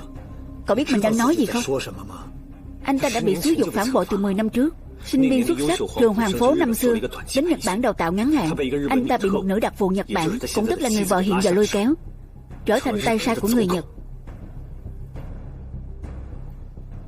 Nói xong rồi à? Được. Vậy tôi hỏi cậu, nếu tôi là gián điệp Nhật Bản mà cậu nói, tại sao hôm qua tôi không để Mễ Lan lấy sổ mật mã đi? Nếu hôm qua cô ta lấy sổ mật mã đi, thì giờ đã giao nó vào tay người Nhật rồi. Sao tôi phải tốn công như vậy? Vì mục đích cuối cùng của anh là để cho Lý Trần lấy được tình báo giả ấy. Chính tay anh lên kế hoạch lừa đảo chiến lược, tung tình báo giả này ra, tạo hiện tượng giả rằng tình báo này vô cùng quan trọng. Sau khi mọi người đều tin là thật, thì anh lại để tình báo này đưa vào tay quân thống. Một mặt anh là trạm trưởng sẽ lập công lớn, mặt khác sau khi tình báo giả này đến tay tổng tư lệnh, ngài sẽ căn cứ vào nó để xây dựng phương án tác chiến. Như vậy quân ta trên chiến trường sẽ bị rơi vào bẫy của người Nhật. Đến khi đó, liệu Trường Sa còn giữ nổi không? Câu chuyện hay. Nói nhiều như vậy cậu có chứng cứ không?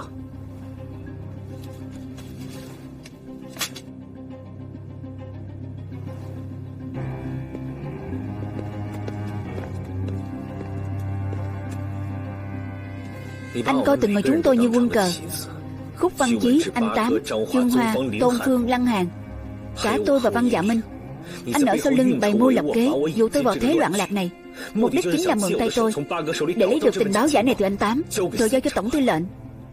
Đúng chứ?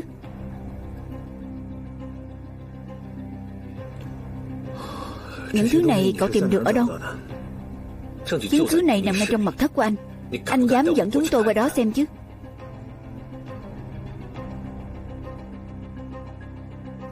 Trạm trưởng, anh còn có mật thất à? Trạm trưởng Kha, vậy phiền anh dẫn chúng tôi đi ngắm thử.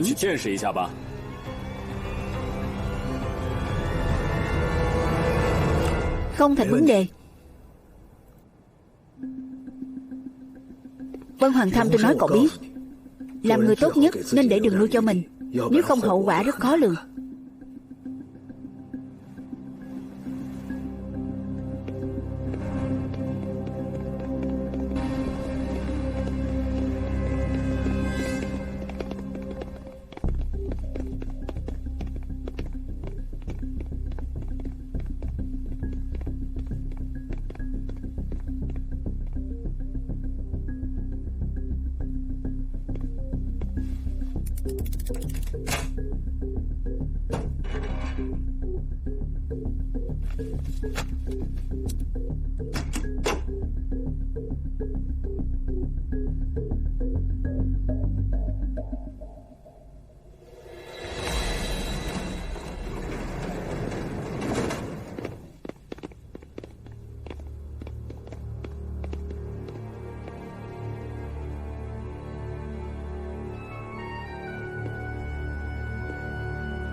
Vốn tôi định giải quyết riêng chuyện này với cậu, nhưng cậu một mực muốn làm lớn chuyện ở trước mặt trợ lý Trần.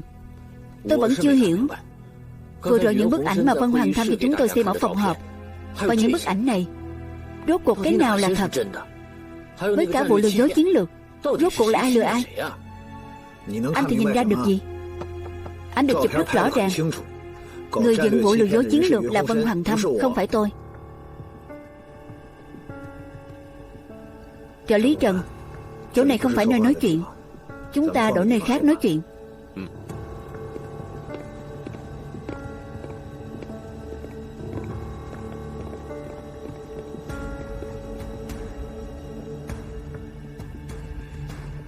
Sáng sớm hôm nay Tiểu Thâm đã là lạ, vừa rồi lại dẫn người về, cứ thần thần bí bí, chắc chắn là xảy ra chuyện rồi. Cậu cả, đồng nghiệp của cậu hai, Có chuyện gì là một mạch hết đi, không được à? Cứ hết cấp này đến cấp khác tới rồi đi. Coi nhà họ Vân chúng tôi là cái chợ đấy à? Trạm trưởng chúng tôi mời cậu cả Vân tới trạm một chuyến. Đợi chút, cái gì mà gọi tới trạm một chuyến? Các người muốn làm gì? Nói rõ xem nào. Không thể tiết lộ. Không thể tiết lộ. Nói như vậy thì khỏi bàn nữa. Ra khỏi nhà họ Vân. Tiểu Đao, cứ tới đó một chuyến đi. Dù gì trạm trưởng Kha là ông chủ của Tiểu Thâm mà, vẫn nên nể mặt. Cậu cả, Thư ký Ngô.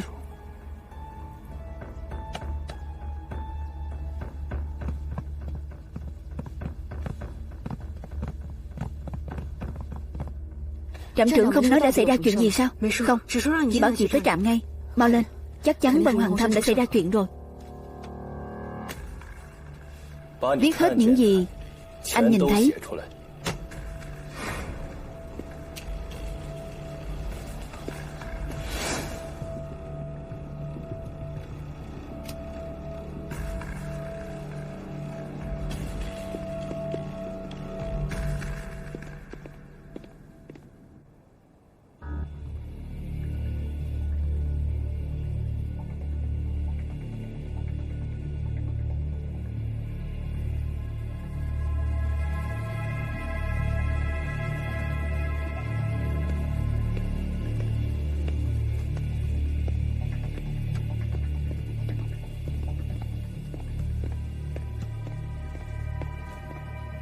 Trạm trưởng, khách của ngài tới rồi. Đi đi.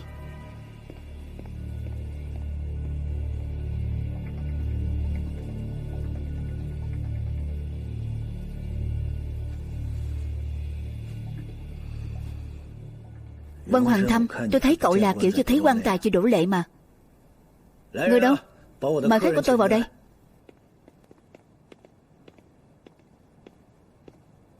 Trạm trưởng Trình.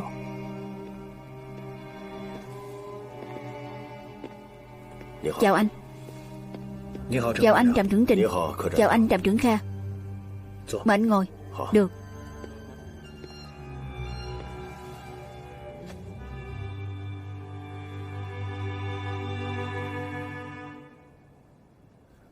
Tôi tin các vị ngồi đây, ngoài phó trạm trưởng Chu và Văn Dạ Minh, đã từng gặp trạm trưởng Trình ra. Những người còn lại đều không biết. Vậy để tôi giới thiệu chút. Vị này chính là trạm trưởng Trình Huệ Trạch, trạm Thượng Hải Quân Thống.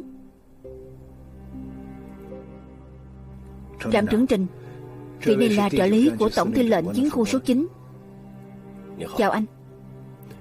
Tôi là Trình Huệ Trạch, trạm trưởng trạm Thượng Hải. Lần này tôi nhận được lời mời của trạm trưởng Kha tới Trường Sa, hỗ trợ điều tra vụ án Vân Hoàng Thâm đầu quân cho địch phản quốc. Có thể mọi người nghĩ chuyện này rất kỳ lạ. Sao Vân Hoàng Thâm có thể đầu quân cho địch phản quốc được? Bố của cậu ta Vân Mộ Chi bị người Nhật giết hại, sao cậu ta có thể làm việc cho người Nhật được? Chẳng lẽ nhân cách cậu ta bị ổi thế sao? Nhưng thực tế cậu ta đã làm vậy. Vậy phải giải thích thế nào? Cách giải thích hợp lý duy nhất đó chính là Vân Mộ Chi chưa chết. Đương nhiên rồi, nói mồm không có bằng chứng.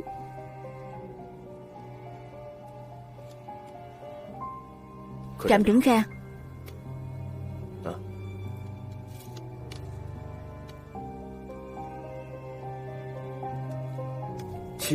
thật ra thông qua mấy bức ảnh này có thể nói lên rằng hôm đó Vân Mộ Chi không hề bị bắn chết ở cửa quán trà Phúc Thăng.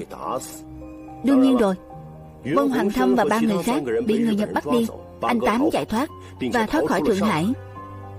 Tin tức cũng lưu truyền ra khỏi Thượng Hải. Để cứu vãn tổn thất, người Nhật đã tìm tới Vân Hoàng Thâm, đem tính mạng của Vân Mộ Chi ra để trao đổi, khiến Vân Hoàng Thâm làm việc cho người Nhật.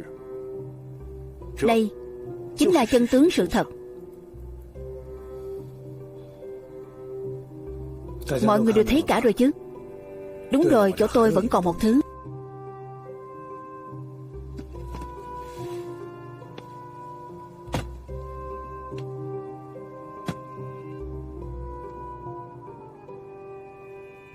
Vân Hoàng Thâm, sáng hôm qua cậu lấy chiếc vali này từ hiệu cầm đồ về nhỉ?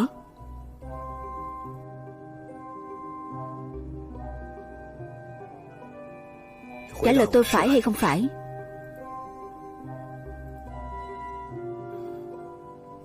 Phải. Vậy bên trong này đựng gì?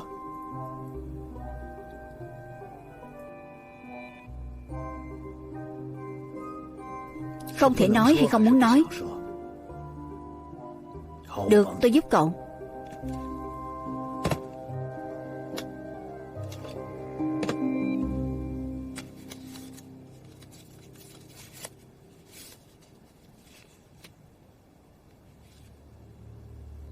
Mọi người nhìn bức ảnh này chụp rõ ràng biết bao.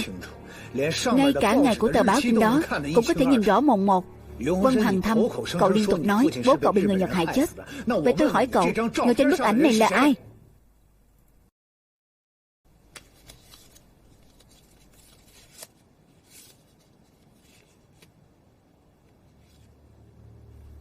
Mọi người nhìn bức ảnh này chụp rõ ràng biết bao. Ngay cả ngày của tờ báo trên đó cũng có thể nhìn rõ mồn một. Vân Hằng Thâm, cậu liên tục nói bố cậu bị người Nhật hại chết. Vậy tôi hỏi cậu, người trên bức ảnh này là ai?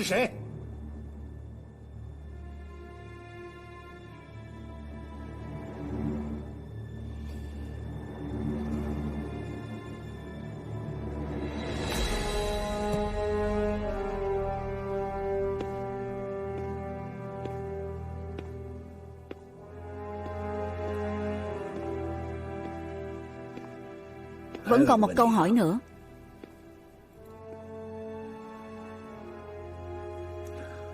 Tại sao bức ảnh này lại được chụp rõ ràng thế? Tôi nói cậu biết. Bởi vì đây chính là bức ảnh được chụp ở khoảng cách gần. Là người Nhật đang truyền tin cho cậu. Thứ nhất là báo bình an cho cậu. Thứ hai là bảo cậu nắm bắt thời gian, hoàn thành nhiệm vụ của cậu. Sau khi cậu nhận được bức ảnh này, cậu đẩy nhanh tốc độ của mình. Trong vòng chưa đầy 1 ngày, cậu tìm được khóa bí mật, đồng thời cậu tìm được tình báo. Cậu không thấy mọi thứ quá trùng hợp sao? Chuyện của Vân Mộ Chi, ngay từ đầu tôi đã nghĩ không đơn giản vậy rồi. Cho nên tôi cũng đã âm thầm điều tra đôi chút. Thậm chí không tiếc công sức tiền bạc cho gián điệp mà tôi giấu trong nhà tù Nhật Bản tại Thượng Hải, bắt đầu hành động, liều chết đi chụp 3 bức hình này. Nhưng mà đáng, nó đã xác thực được suy đoán trong lòng tôi. Vân Mộ Chi chưa chết.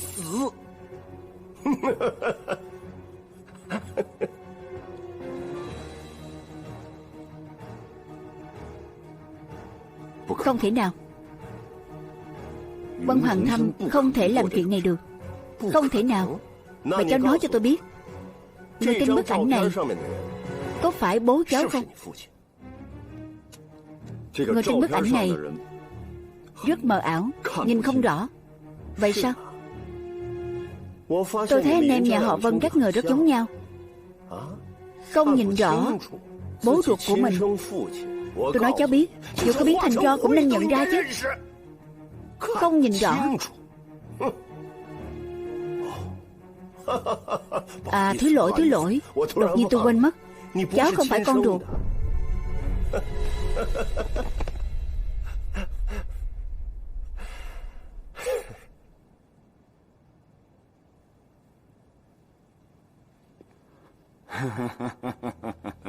Đừng kích động.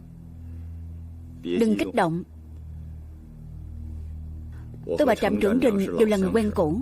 Tôi cũng vô cùng vinh hạnh chứng kiến Trạm trưởng Trình từ một kẻ mặt người giả thú biến thành một kẻ tiểu nhân thứ thiệt, đổi trắng thay đen.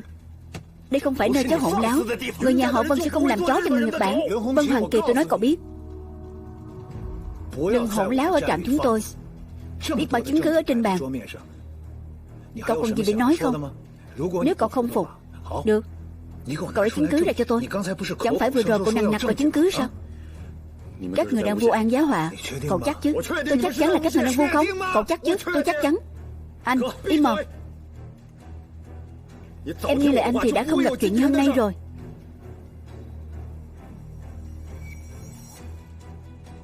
Các người làm gì thế? Anh ấy làm trai tôi. Chuyện này không liên quan gì tới anh ấy. Vân Hằng Thâm, tôi nói cậu biết, nếu hôm nay cậu không thành thật khai báo cho tôi, hôm nay anh trai cậu đừng hòng bước ra khỏi đây. Vân Hoàng Thâm em cũng nhớ rõ cho anh. Hắn không thể nào làm gì được anh. Bắt cậu ta lại. Chuyện em không làm thì đừng thừa nhận. Được.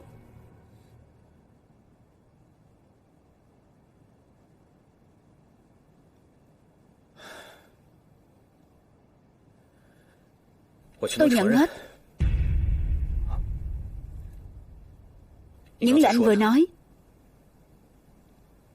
chính là chân tướng sự việc.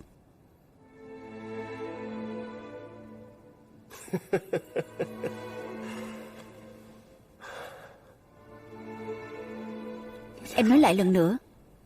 Anh, là em lừa anh. Đúng là bố chưa chết. Mọi chuyện em làm đều là để cứu ông ấy.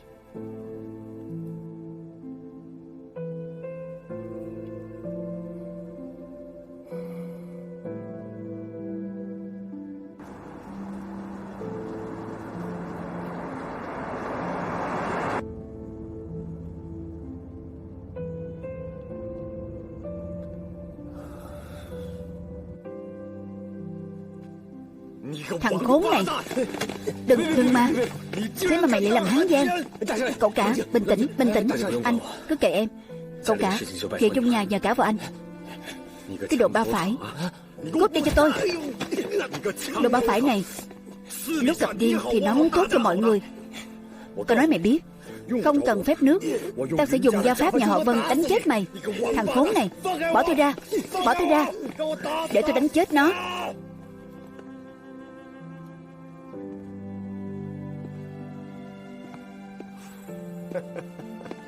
Văn Dạ Minh, cô còn gì để nói không? Báo cáo trạm trưởng. Không có. Người đâu? Nhớ cậu ta lại. Đi.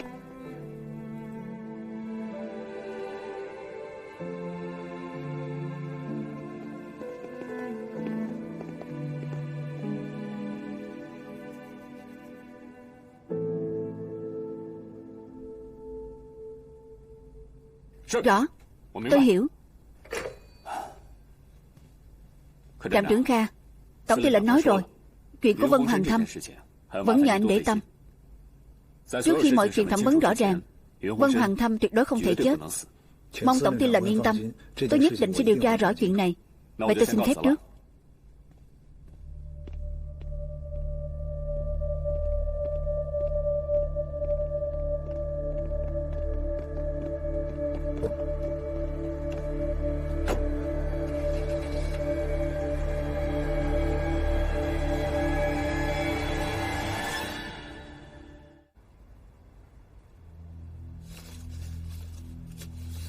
Tôi nghĩ tình báo này là thật.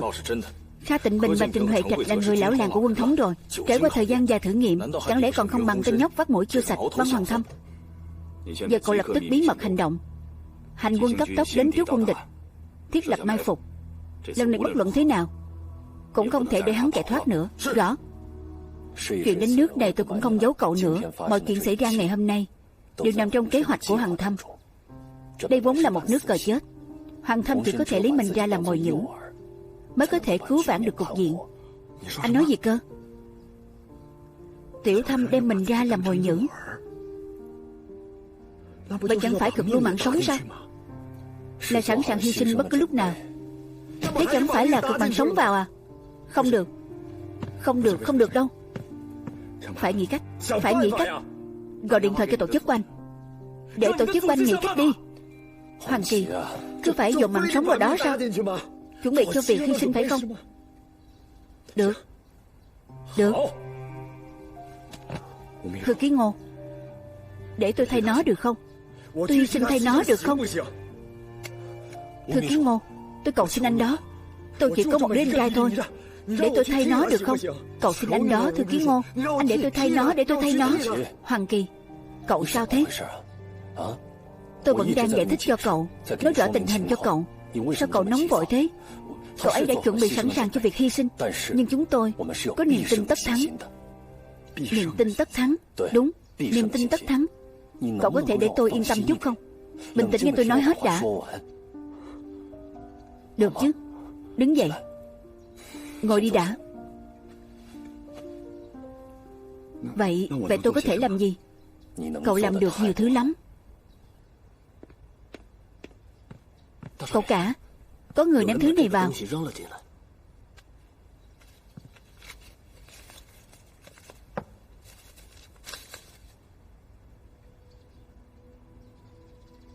Là Văn Dạ Minh.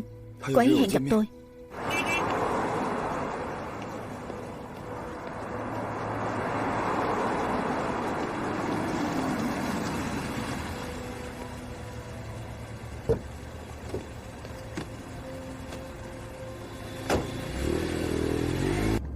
Anh bạn ấy là cùng một loại người chứ.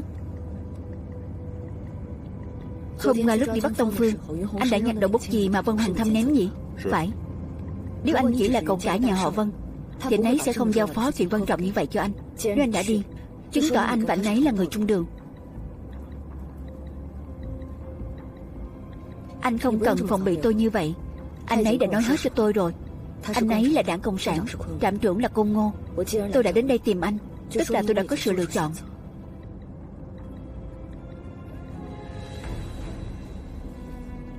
Tôi không thể xem là người chung đường với họ.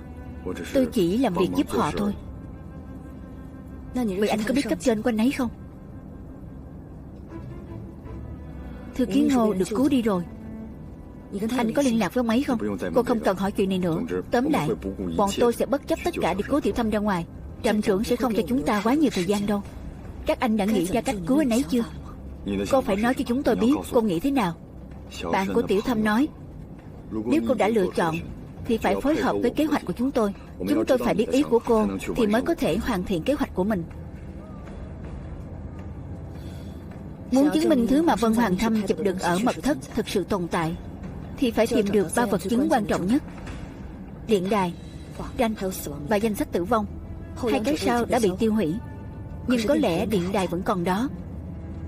Nó vẫn ở Quân Thống ư? Kha Tĩnh Bình không di dời nó ra ngoài ư? Chắc là không. Vào lúc đặc biệt thế này, chắc chắn anh ta sẽ để thứ quan trọng nhất trong tầm mắt của mình. Anh ta không tin tưởng bất cứ ai.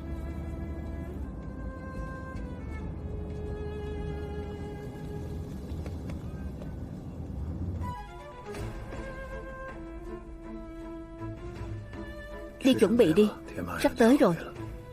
Rõ.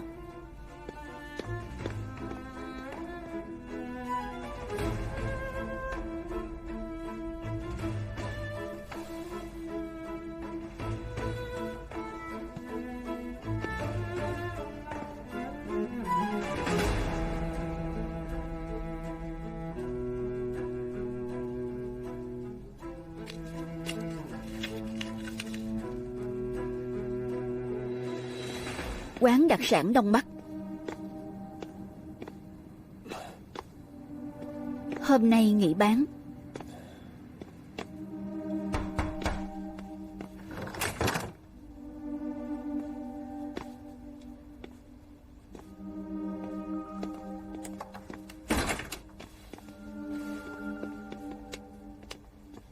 Xin lỗi anh, bắt anh phải mạo hiểm ra ngoài gặp mặt. Chuyện rất cấp bách. Ngồi xuống rồi nói.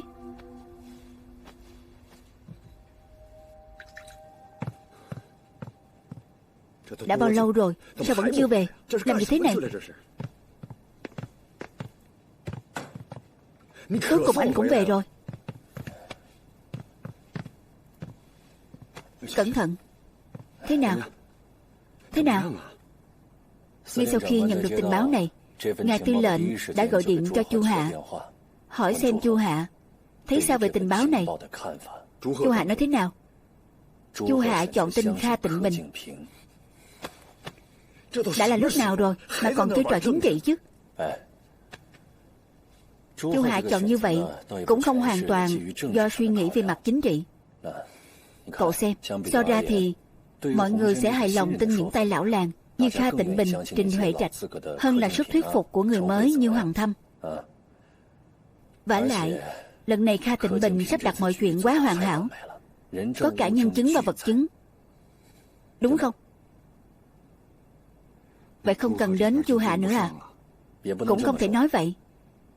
Ngoài miệng Chu Hạ nói là tin, nhưng chưa chắc trong lòng đã không nghi ngờ. Huống hồ người như họ luôn sống sót nhờ nghi ngờ.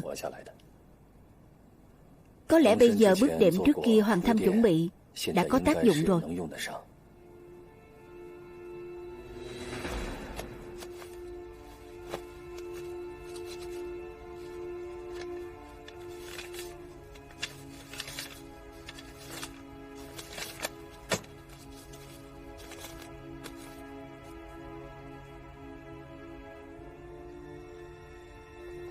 Quan Chấn, sao lại là anh ta? Phòng thanh tra, người trên giấy gửi tiền trợ cấp Vân Hoàng Thâm để lại cho Chu Hạ, tên là Quan Chấn, là người thiết kế mật thất của Kha Tịnh Bình, chết vào ngày mật thất được xây xong. Vân Hoàng Thâm điều tra Quan Chấn, chuyện này cũng chẳng có gì đáng nói. Nhưng thực sự khiến Chu Hạ xem trọng là trong bản đăng ký mượn đọc thông tin gửi tiền trợ cấp cho người hy sinh vì nhiệm vụ lại có cả tên của Lăng Hàn. Lăng Hàn không thể nào vô duyên vô cớ hứng thú với Quan Chấn. Chuyện duy nhất có giá trị như người Quan Chấn chính là anh ta đã xây mật thất cho Kha Tịnh Bình, sổ đăng ký mượn đọc hồ sơ. Sao Lăng Hàn lại điều tra mật thất ấy? Đương nhiên là vì anh ta đã phát giác chủ nhân của mật thất có vấn đề. Danh sách phát tiền trợ cấp túc. Thì ra Vân Hoàng Thâm muốn mình theo dõi mật thất. Vân Phủ,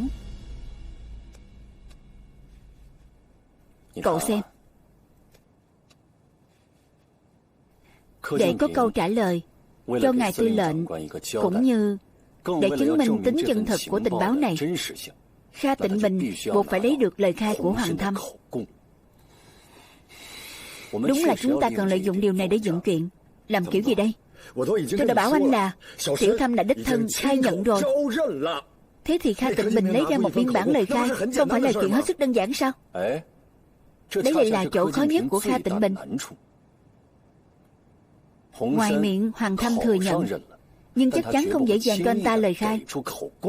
Kha Tịnh Bình biết rất rõ chuyện này. Anh đợi đã. Tôi không hiểu. Kha Tịnh Bình đã có thể làm giả bút tích của Lăng Hàn, làm giả sổ ghi chép. Sao? Anh ta không thể tạo lời khai giả ư? Cậu xem, trước khi Kha Tịnh Bình làm giả trên sổ ghi chép, có phải đã bị cậu chất vấn trước mặt nhiều người không? Phải. Anh nói thì được, người khác phản bác thì không được à?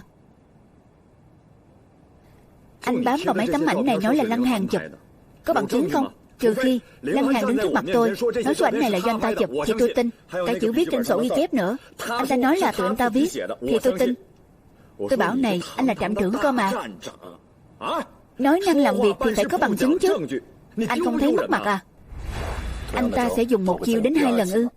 Vậy bây giờ anh ta chỉ còn một cách, đó là bắt Hoàng Thâm đích thân thừa nhận. Không phải lại nói vòng lại sao? Tôi đã bảo là Tiểu Thâm đã đích thân thừa nhận rồi. Tại tôi không nói rõ. Trước đó Hoàng Thâm khai nhận có phải kế sách tạm thời không?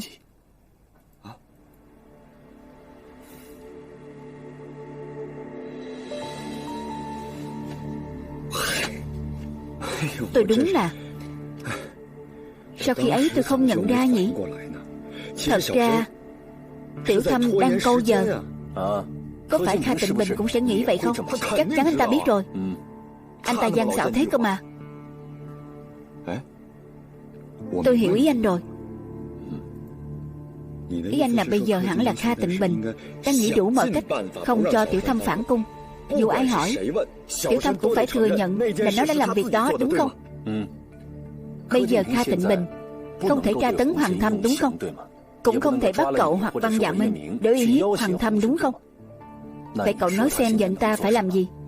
Nói chuyện với Tiểu Thâm, nói rõ lợi và hại, để Hoàng Thâm chủ động từ bỏ việc phản cung.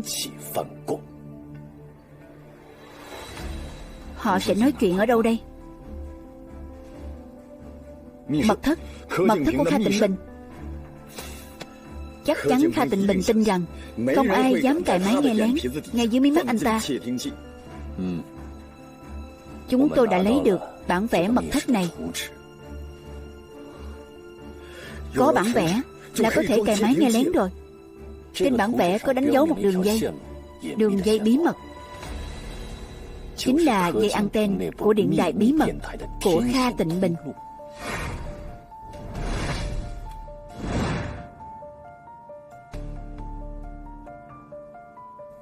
Hoàng Kỳ, dây anten ấy là vũ khí cuối cùng của chúng ta. Vậy Thư Ký Ngô, ai đi cài máy nghe lén đây?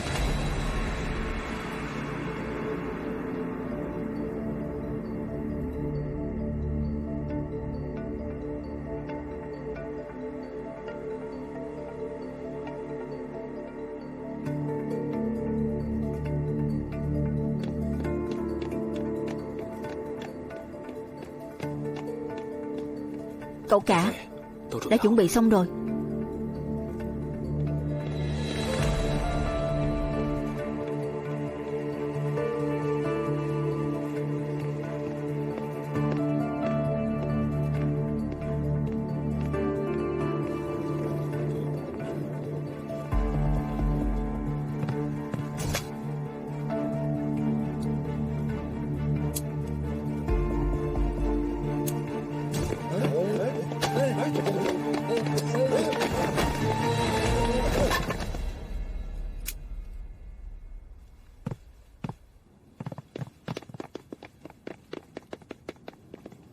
Hớt ha hớt hải còn ra hệ thống gì nữa, chỉ là mất điện thôi mà. Đây là cơm cho Vân Hành Thâm à? Phải. Có ai đụng vào không? Vừa nãy tối quá tôi thật sự không nhìn rõ, nhưng tôi luôn cầm trên tay, chưa từng rời khỏi người. Nó vừa rơi xuống đất là anh đã đến rồi. Đi, đổi phần khác mang đến cho cậu ta. Vâng.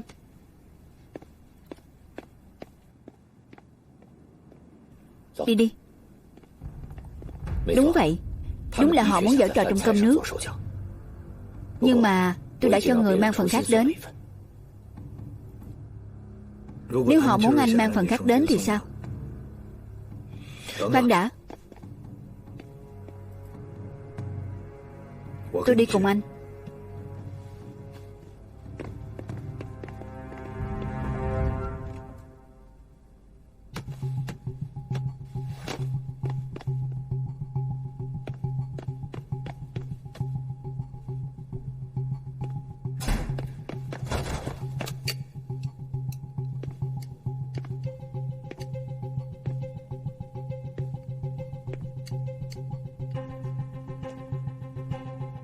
Có người cố ý cắt đứt dây điện trong phòng phát điện. Tôi khuyên cậu đừng có suy nghĩ ăn may, vì họ sẽ không thành công đâu. Vốn dĩ ngài Tư lệnh muốn có lời khai của cậu trong tối nay. Tôi vốn định để mai mới đến tìm cậu. Xem ra tối nay có người không đợi được rồi. Theo tôi về văn phòng đi. Tối nay không được, tôi mệt rồi, phải nghỉ ngơi.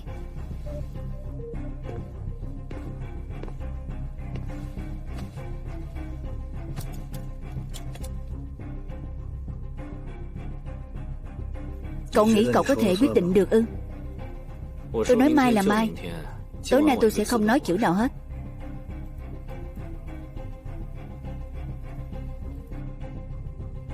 Được.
vừa thoát chết mà tối đã đến làm hiệp sĩ đi đêm mà.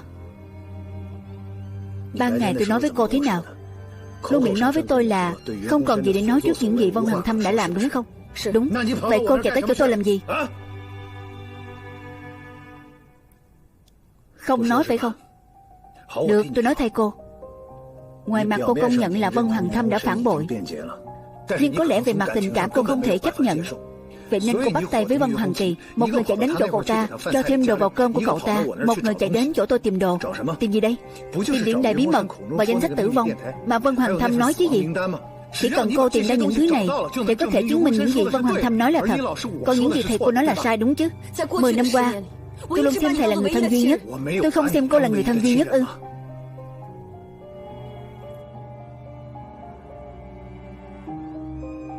Nể tình 10 năm này, thầy có thể nói thật cho tôi biết không? Có phải ông Vân vẫn còn sống không? Phải.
Văn Dạ Minh, cô khiến tôi quá thất vọng.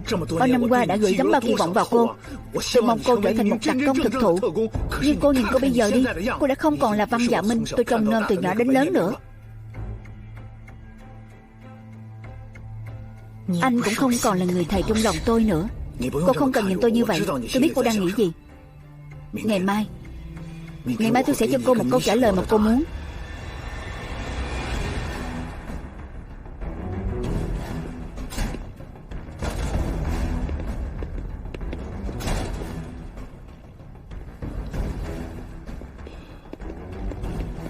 Không thể giữ Vân Hoàng Thâm lại nữa, mà phải kết liễu cậu ta. Anh ở lại đây trông chừng cậu ta. Vâng.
Phó trạm trưởng Chu, anh có muốn biết sự thật không?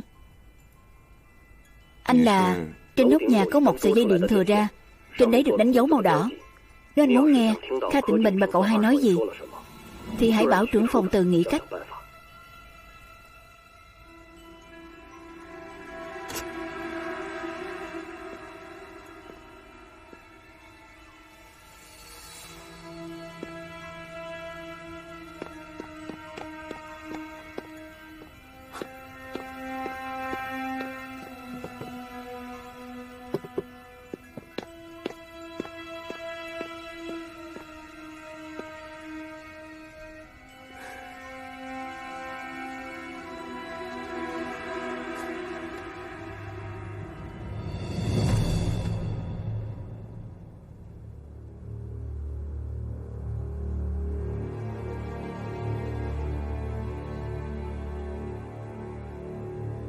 Anh đưa tôi đến đây là vì ở đây không có máy nghe lén.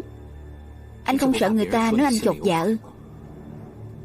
Tôi sẽ ghi âm toàn bộ cuộc nói chuyện của chúng ta. Được. Anh mở máy ghi âm lên. Tôi nhất định sẽ nói đúng sự thật. Cậu đừng sốt ruột. Cậu biết cậu nên nói gì không? Anh muốn tôi nói thế nào?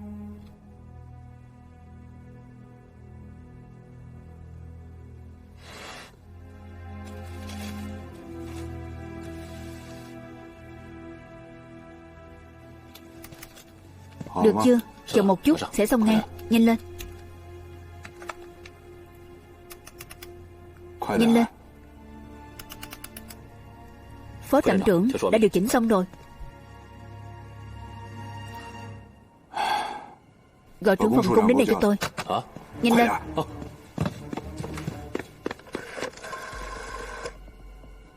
Nói như trên đây đi.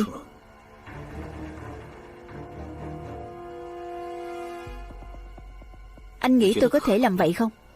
Tôi nghĩ là có. Vân Hoàng Kỳ và Văn Dạ Minh đang nằm trong tay tôi. Anh bắt hai người bọn họ vào lúc này mà không sợ người ta dị nghị ư? Hai bọn họ đến cứu người của Đảng Cộng sản như cậu, sau đó bị người trong trạm bắt. Chuyện này thì liên quan gì tới tôi chứ? Dù là như vậy thì anh cũng không thể làm gì họ. Nếu họ có bề gì, chỉ có thể chứng tỏ anh có tật giật mình. Được rồi, không nói đến hai người họ nữa. Nói về thư ký Ngô, đồng chí tốt của cậu đi. Dạo này hai người thường xuyên liên lạc lắm nhỉ? Tôi tin là chỉ cần tôi tìm ra cậu ta thì sẽ tìm thấy những đồng đội khác của cậu. Chưa biết chừng tôi còn có thể tìm ra người di chuyển tiền dự trữ. Ngài Tổng Tư lệnh, tôi là Chu Hạ. Chuyện ngài báo tôi điều tra hiện đang tiến hành. Ngài có muốn cùng nghe luôn không? Vâng.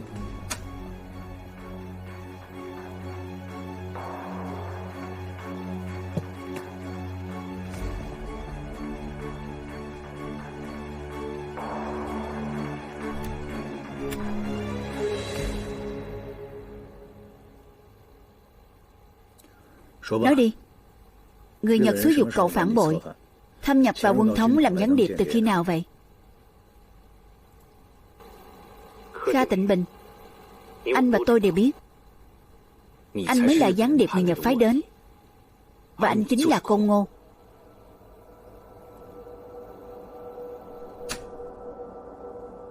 Cậu có biết cậu làm vậy sẽ hại chết rất nhiều người không?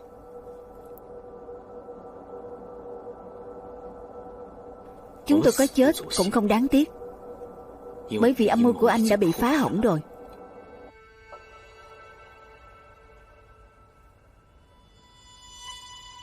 Cậu nghĩ bây giờ cậu vẫn còn năng lực để đối kháng với tôi sao? Vậy sao? Sư đoàn 106 xuất phát từ Giang Tây, đi vòng lại đánh úp Trường Sa của các anh, sẽ nhanh chóng đi vào vòng vây của quân Trung Quốc. Nếu anh không tin thì có thể gọi điện cho Tổng Tư lệnh, hỏi anh ta xem có phải đội quân dự bị chiến dịch của anh ta được phái đến Giang Tây rồi không?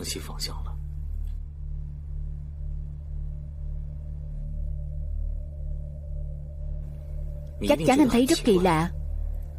Rõ ràng tình báo của anh Tám là sư đoàn 6 1333 đảm nhiệm tấn công trực diện. Sư đoàn 3 từ mạn phía Tây đi qua Hồ Nhạc Dương, bí mật xuống phía Nam, vòng qua phòng tuyến của quân Trung Quốc đến đất Trường Sa. Sao trưởng quan Tiết có thể phái đội quân dự bị từ hướng Đông tới hướng Giang Tây chứ? Chuyện này là không thể đúng không? Bởi vì tôi đã sửa tình báo rồi.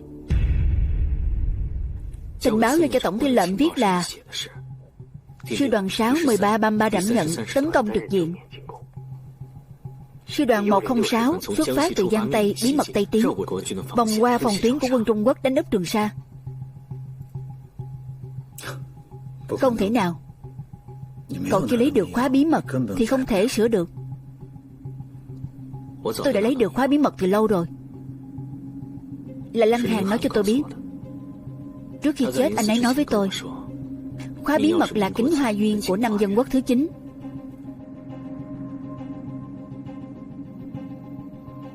Mau thả Vân Hoàng Kỳ và Văn Dạ Minh ra cho tôi.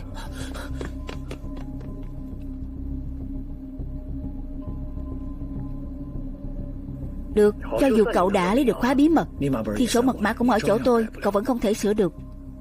Tôi có thể lẻn vào chụp điện đài, danh sách tử vong và những bức tranh chính tay anh vẽ. Thì sao không thể đổi mật mã chứ?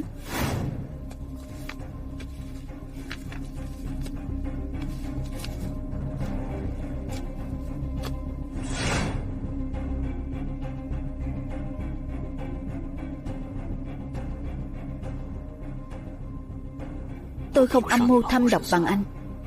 Tôi không đoán ra được cuối cùng anh sẽ hại tôi thế nào. Nhưng có một điểm tôi sẽ không đoán sai. Nếu tôi vạch trần tình báo anh nói là giả, thì anh sẽ cố hết sức chứng minh tình báo là thật. Vậy chi bằng tôi sửa luôn tình báo thành thật. Nếu tôi càng cãi với anh rằng nó là giả, thì anh sẽ càng chứng minh nó là thật, không thể thật hơn. Thế nên tình báo thật là tự anh giao cho tổng tư lệnh. Vậy nếu họ tiếp kia nhận được tình báo thật, thì chứng tỏ tôi nói không sai. Cậu mới là tên gián điệp mà người Nhật phái đến. Đến cuối cùng vẫn là tôi thắng thôi. Sai rồi. Cho dù tôi có bị anh vu cáo đến chết, thì kế hoạch lừa đảo chiến lược mà anh lập ra đã hoàn toàn thất bại rồi. Bộ đội của các anh sẽ bị chúng tôi bao vây, thậm chí là tiêu diệt. Cho dù anh vẫn sống sờ sờ đây, nhưng cuối cùng anh định giải thích thế nào với Okamura Yasui đây? Chỉ cần có ngày về, không dám hận Trường Sa.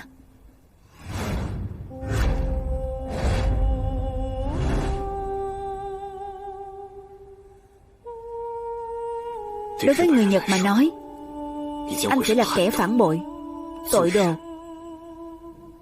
Anh sẽ không bao giờ được gặp lại vợ và con cái anh nữa. Thế nên người thua thực sự là anh.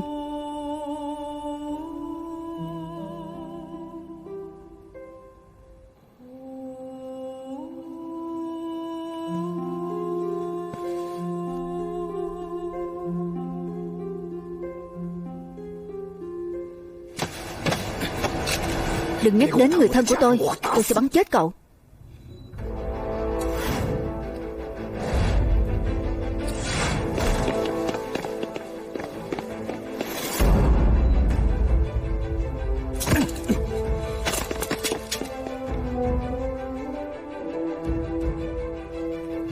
Trạm trưởng,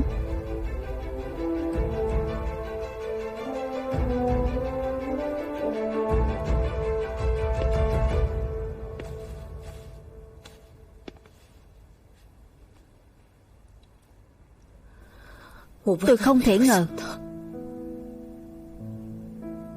người đó lại là thầy. Dẫn anh ta đi. Đợi đã.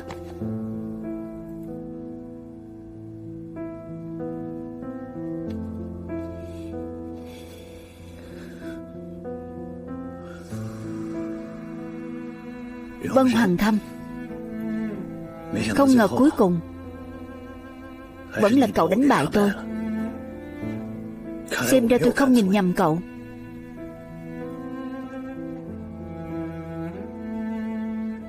Dạ Minh, tôi làm cô thất vọng rồi. Cô có còn nhớ những gì ban đầu tôi nói với cô không?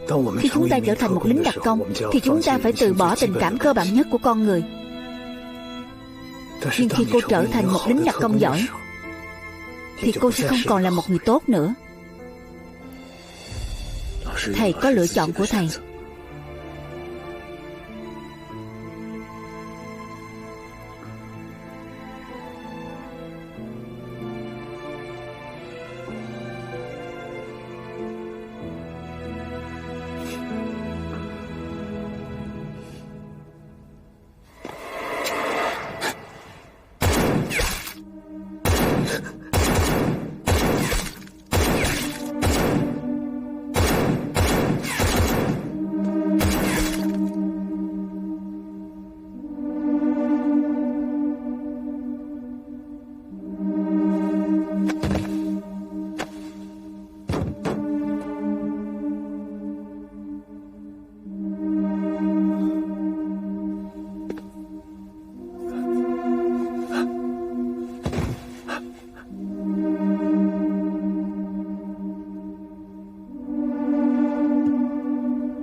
Lần đầu tiên tôi phát hiện ra buổi tối ở Trường Sa đẹp đến vậy.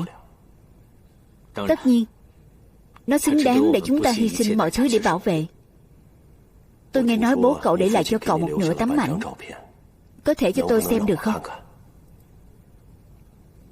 Có lẽ nửa còn lại ở chỗ tôi đấy.